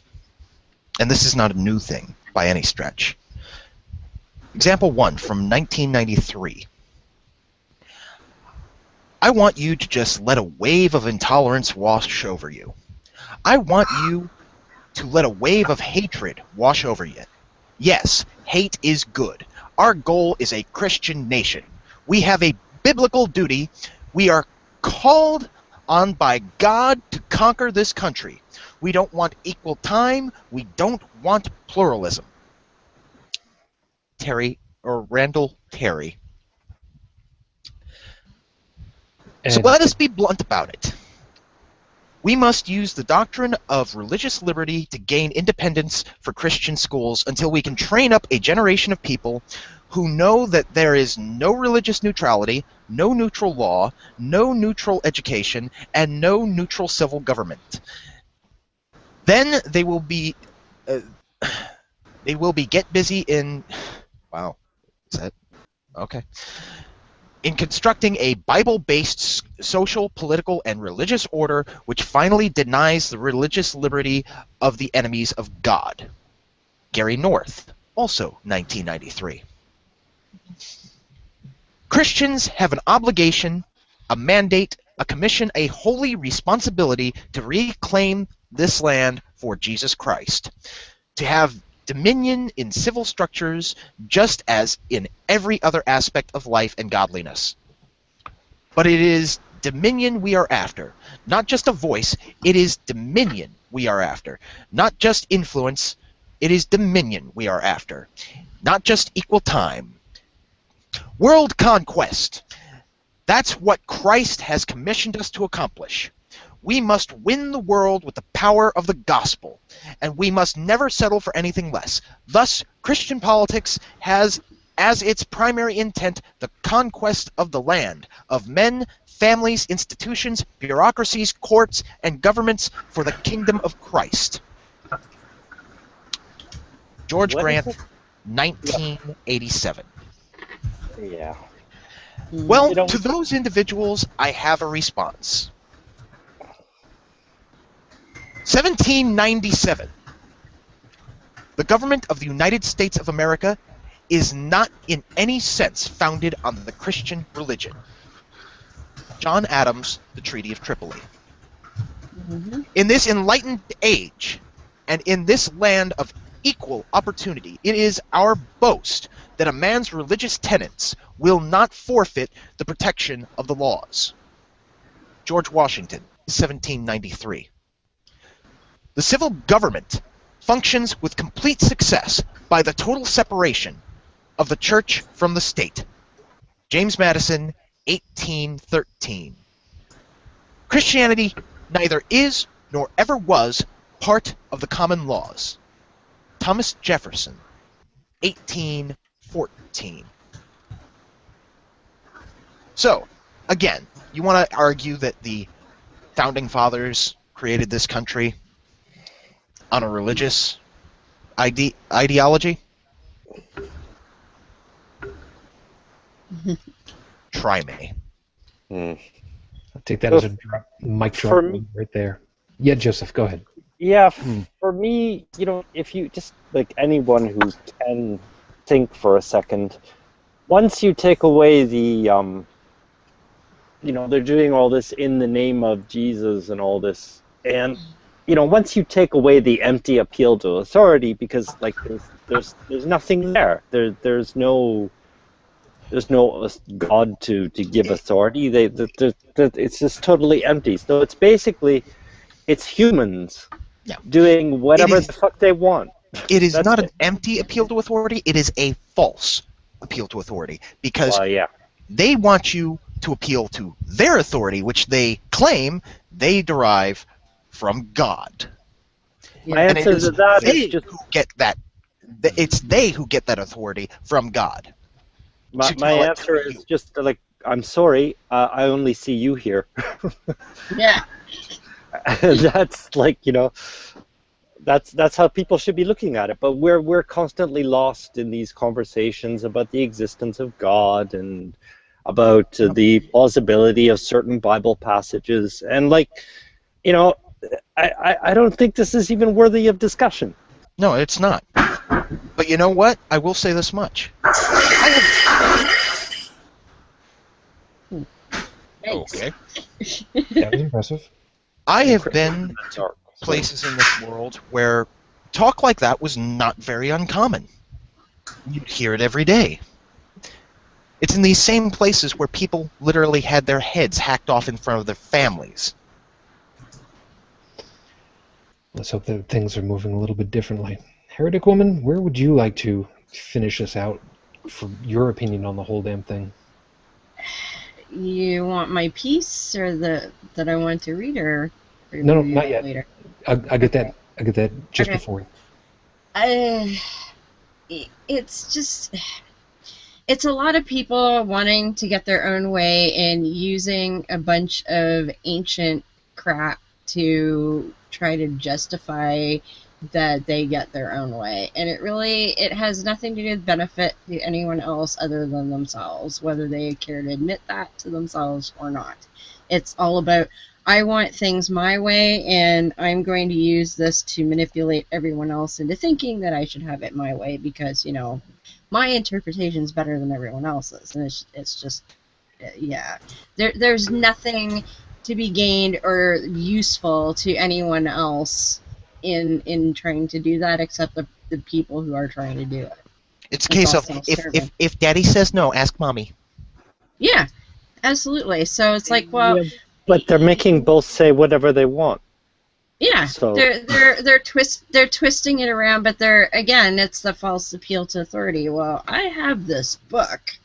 I call And, religion I call religion the Holy Trinity, but it's a Holy Trinity of logical fallacy. It's an appeal Yeah. to authority linked to an appeal to antiquity seated Yep. upon an appeal to popularity. And I mean, that's it. And they're all just variants of the appeal to authority. Mm-hmm. Yeah, why It's are a- you in the dark, Chris? On there, it's because it's actually light here, but my camera's not that great. Because he's getting Okay. ready to do his Bohemian Rhapsody rendition. Really not. I would venture, though, that a lot of the government people who are, the theocrats in this country, I don't think they really buy what they're selling. I think it's a control mechanism. Well, they're pandering. I mean, they're just pandering. You've got them pandering to the religious leaders and the following at the same time. And I mean, well, it's the same for the corporations. It's But just anyway. it's just as magicians do. Watch one hand, don't pay attention to what the other hand's doing. Yep. Right. Chris, let me go ahead and get you over in here. And by the way, Freddie, we miss you. Hit it, Freddie. Yeah. So, In the looking at the Funhouse mirrors, you've mentioned like science fiction and comedy, but another thing that I really don't quite understand why people cannot see this. If you take the simple step of like looking on Wikipedia at a list of theocracies, or through looking at a selection of countries from around the world, and having a look at the ones that have a secular or sort of reasonably secular democratic government and process of law, versus those that are theocracies or ecclesiasteries, where it's the church officials or religious leaders are in significant power. And it's not very long before you notice a significant difference between those two types of country. Because for the most part, the theocracies and countries run on a religious basis are, and sorry about the PG-13 rating, it's okay. Shijin, absolute fucking shitholes. And and the people in them are largely like treated like dirt. Rates of like violence and by both by the state and by the populations are running rife. Poverty is massive. Education and health service, everything else is poor.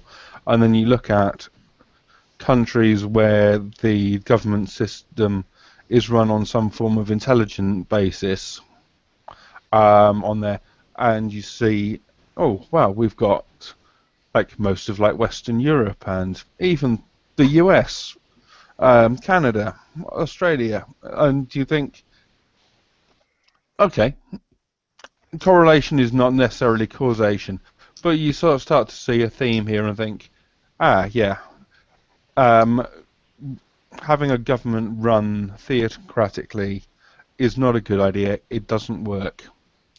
And there's no reason to expect it to work where I'm living. And moving towards that or trying to put it in power is a really, really fucking bad idea. These people are educated in nothing useful. They're educated in indoctrinating people in, like, Stone Age, whatever, myth.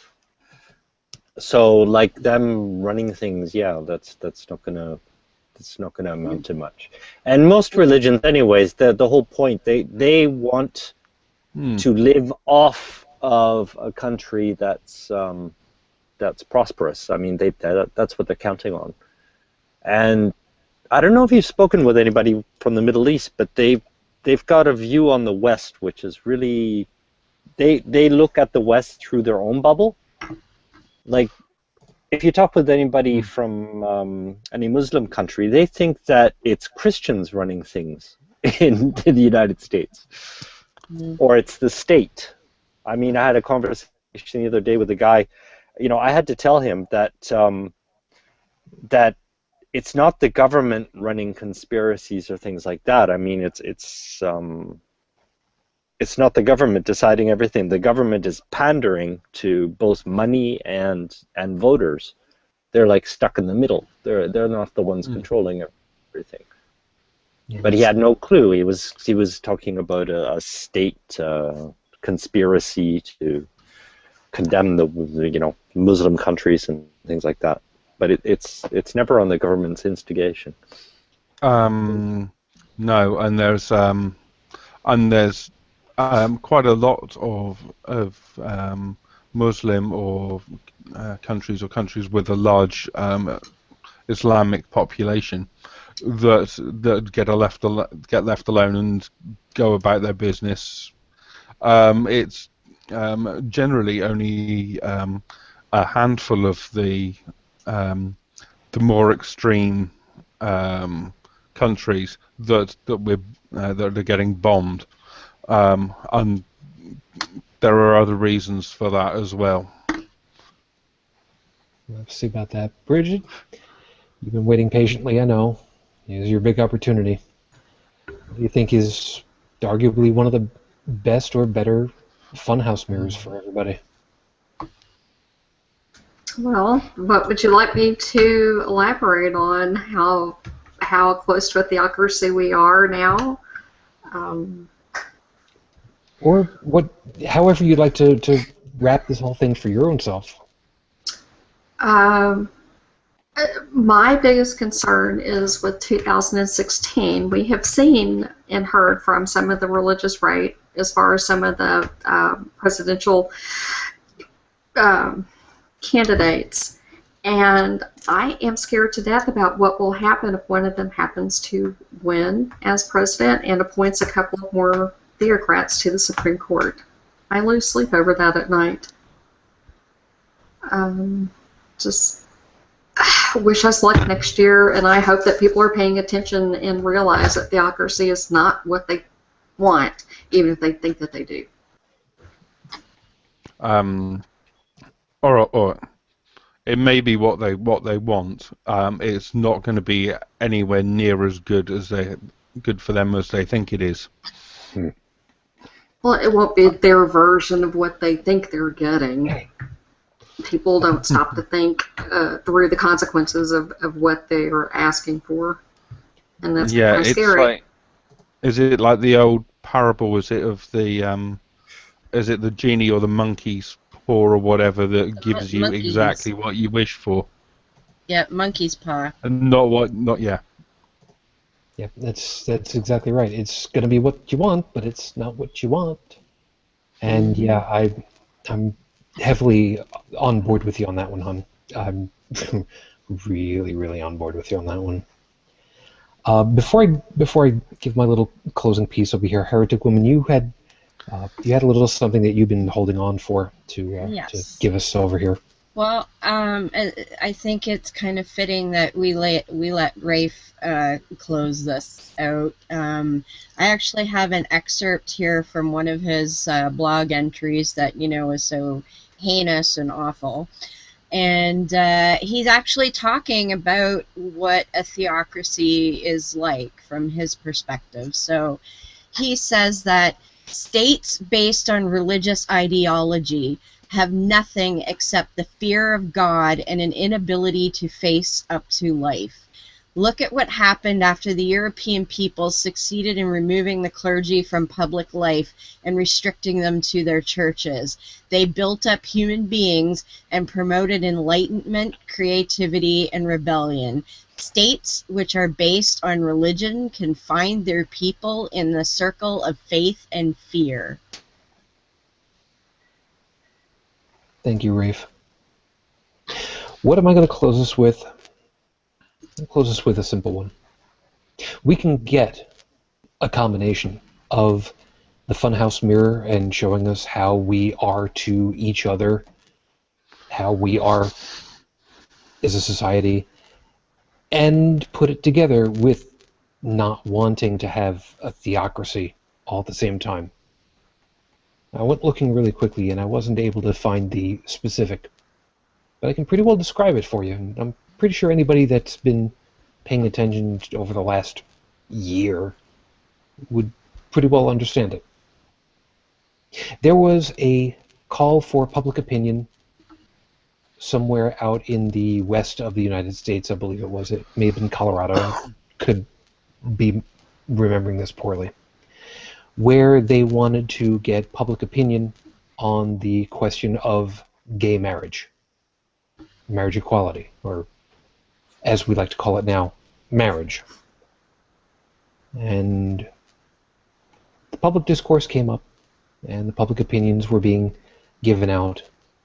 And one gentleman went up there with a couple of sheets of paper, and he was trying to talk through it, and he kept stumbling over a couple of words and excused himself and went on and excused himself again a couple of times over. Opposing, or giving his opinions opposing same-sex marriage. And he got a good portion of the way through what it was that was on his papers, and then he finally had to stop himself and say, I'm sorry. I've actually been reading from I believe it was 1967 argument against interracial marriage. And look at what happened with that. And it was exactly the same arguments. It was not God's will. It was against the laws of nature. It should not be because Bible. And it was all the same arguments. And the person was absolutely perfect in their delivery of trying to say, hey, look, we tried this before. And we tried it with a God at the helm of it all. And it wasn't good then. It's still not good now. And this is not what we're supposed to be based on. Cut it out. It was delivered masterfully. If you really want to go ahead and find out what do we look like, there's an easy way. If you can't see it for yourself, if you're not sure that you can see it for yourself, ask somebody else. Better yet, ask a child. Because they will tell you in no uncertain terms what you really look like. They'll do it because they haven't been taught otherwise. Children have an innate want for things to be fair, for things to be good, for people to behave each other.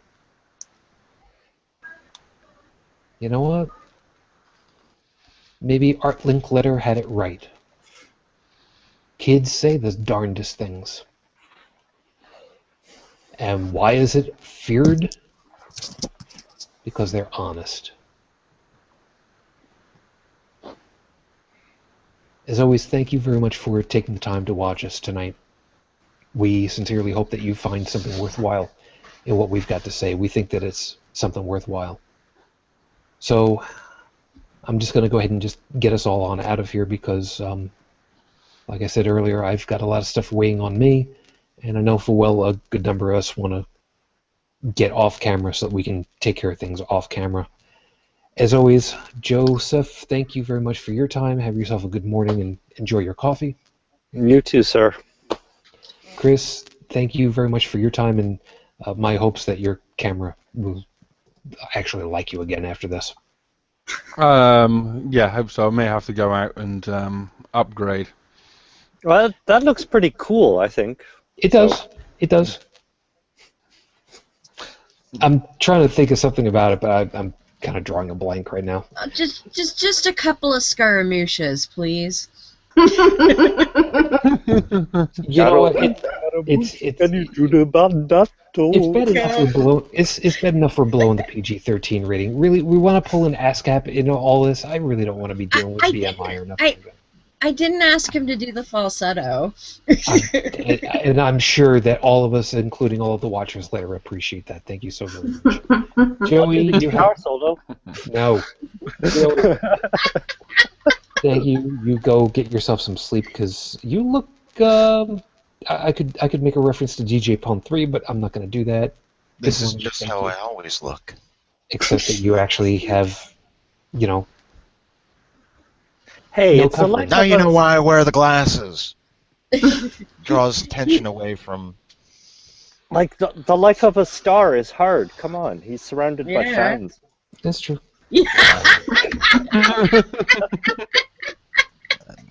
All blowing on him simultaneously. Look at the bright side. At least he doesn't know Italian Sign Language at this point. That's one less thing. Bridget, you have yourself a good morning, hon. You take care. Stay warm and enjoy the new color, by the way.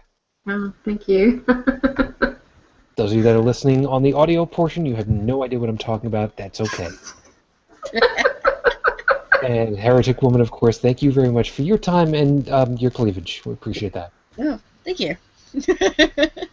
And of course, you can find more cleavage on Monday nights at Beyond the Trailer Park at 9:30 Eastern with Miss Ashley and Beth, of course. This week, our scheduled guest was having technical issues today, so we're not sure how that's going to play out. So we're just going to wing it and hope for the best. And then there's My Secular Savior at mysecularsavior.com. And, of course, the Atheist Apocalypse at atheistapocalypse.com. And I think we're due for a new episode in a couple of weeks of that one. So, and I don't know, someone else is going to be joining soon. That particular show is indeed. He's not going to say anything. Of who do you speak of? Monsieur le Français. Yes, Joseph is going to be voicing, oddly enough, a French character on the show. Funny that. Yeah. Je ne comprends pas. I'm going to be popping yet another cherry. Yep. So we've got him doing character acting on the show, so it's going to be cool. Omelette de fromage. Yeah. Dans ta gueule. I thought it was voulez-vous coucher avec moi ce soir? I thought was the big one. That meant in your face, Joseph. Yeah.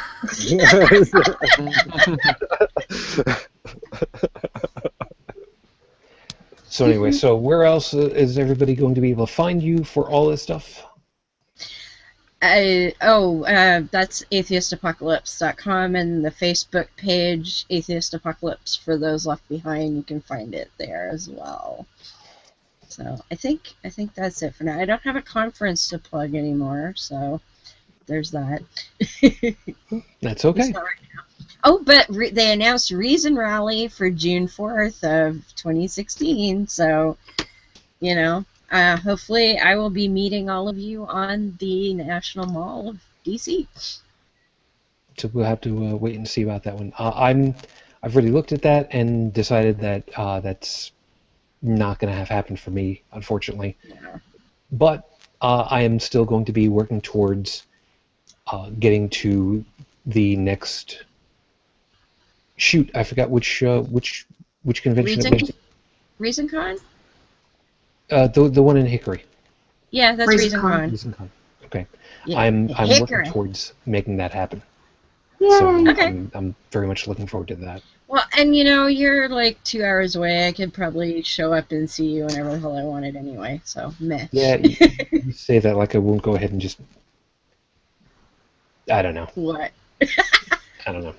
Come up with something. Anyway, we got to get ourselves on out of here. The next episode, by the way, is going to be another Power of 10 episode. It is episode number 80. As a warning ahead of time for everybody, hun, don't joke. I can't make my jokes until like next week, and I really don't need to. Well, and I can't get any water until then either, can I? No, you can't. Not until I'll get we're out done my with that. copy of truly tasteless jokes. Yes. It seems like forever since we had one. Talk Well, about it. I missed the last one. We've It's been been holding two back for really me. hard. Yeah, we have. For those of you that are kind of wondering about it, every 10 episodes, we take out all of the blinders, we take off all of the filtering. Every 10th episode is specifically not safe for work. If you are concerned about listening, don't listen to any of the 10 episodes. We'll figure out what we're going to end up talking about. Chances are we're going to just turn it open for you folks. So if you've got ideas that you want to pitch past us, it's entirely possible you may be able to come on the air with us and everything too. We'll see how this plays out. In the meantime, we'll catch up with you guys a little bit later. As always, I say my goodnights for all of you, and of course I say my goodnights for my lady too. Like I said, it's 27 years since we met, as of the 7th of September, 1988, when US Air lost my luggage, and I was wearing canvas shoes, white parachute pants, Oh my god. a Don Johnson jacket, yes, the one that I wore for the 80s show, Oh, Don Johnson, man. Love that guy. and a t-shirt that had Bloom County on it that was a head warp zillion. I still remember. Still remember. Not today, Fujin. I love you and I miss you. Dream of me. Till the next time we get together, everyone, I wish you the peace I no longer have. I wish you the strength that I've learned. I wish you well. Good night.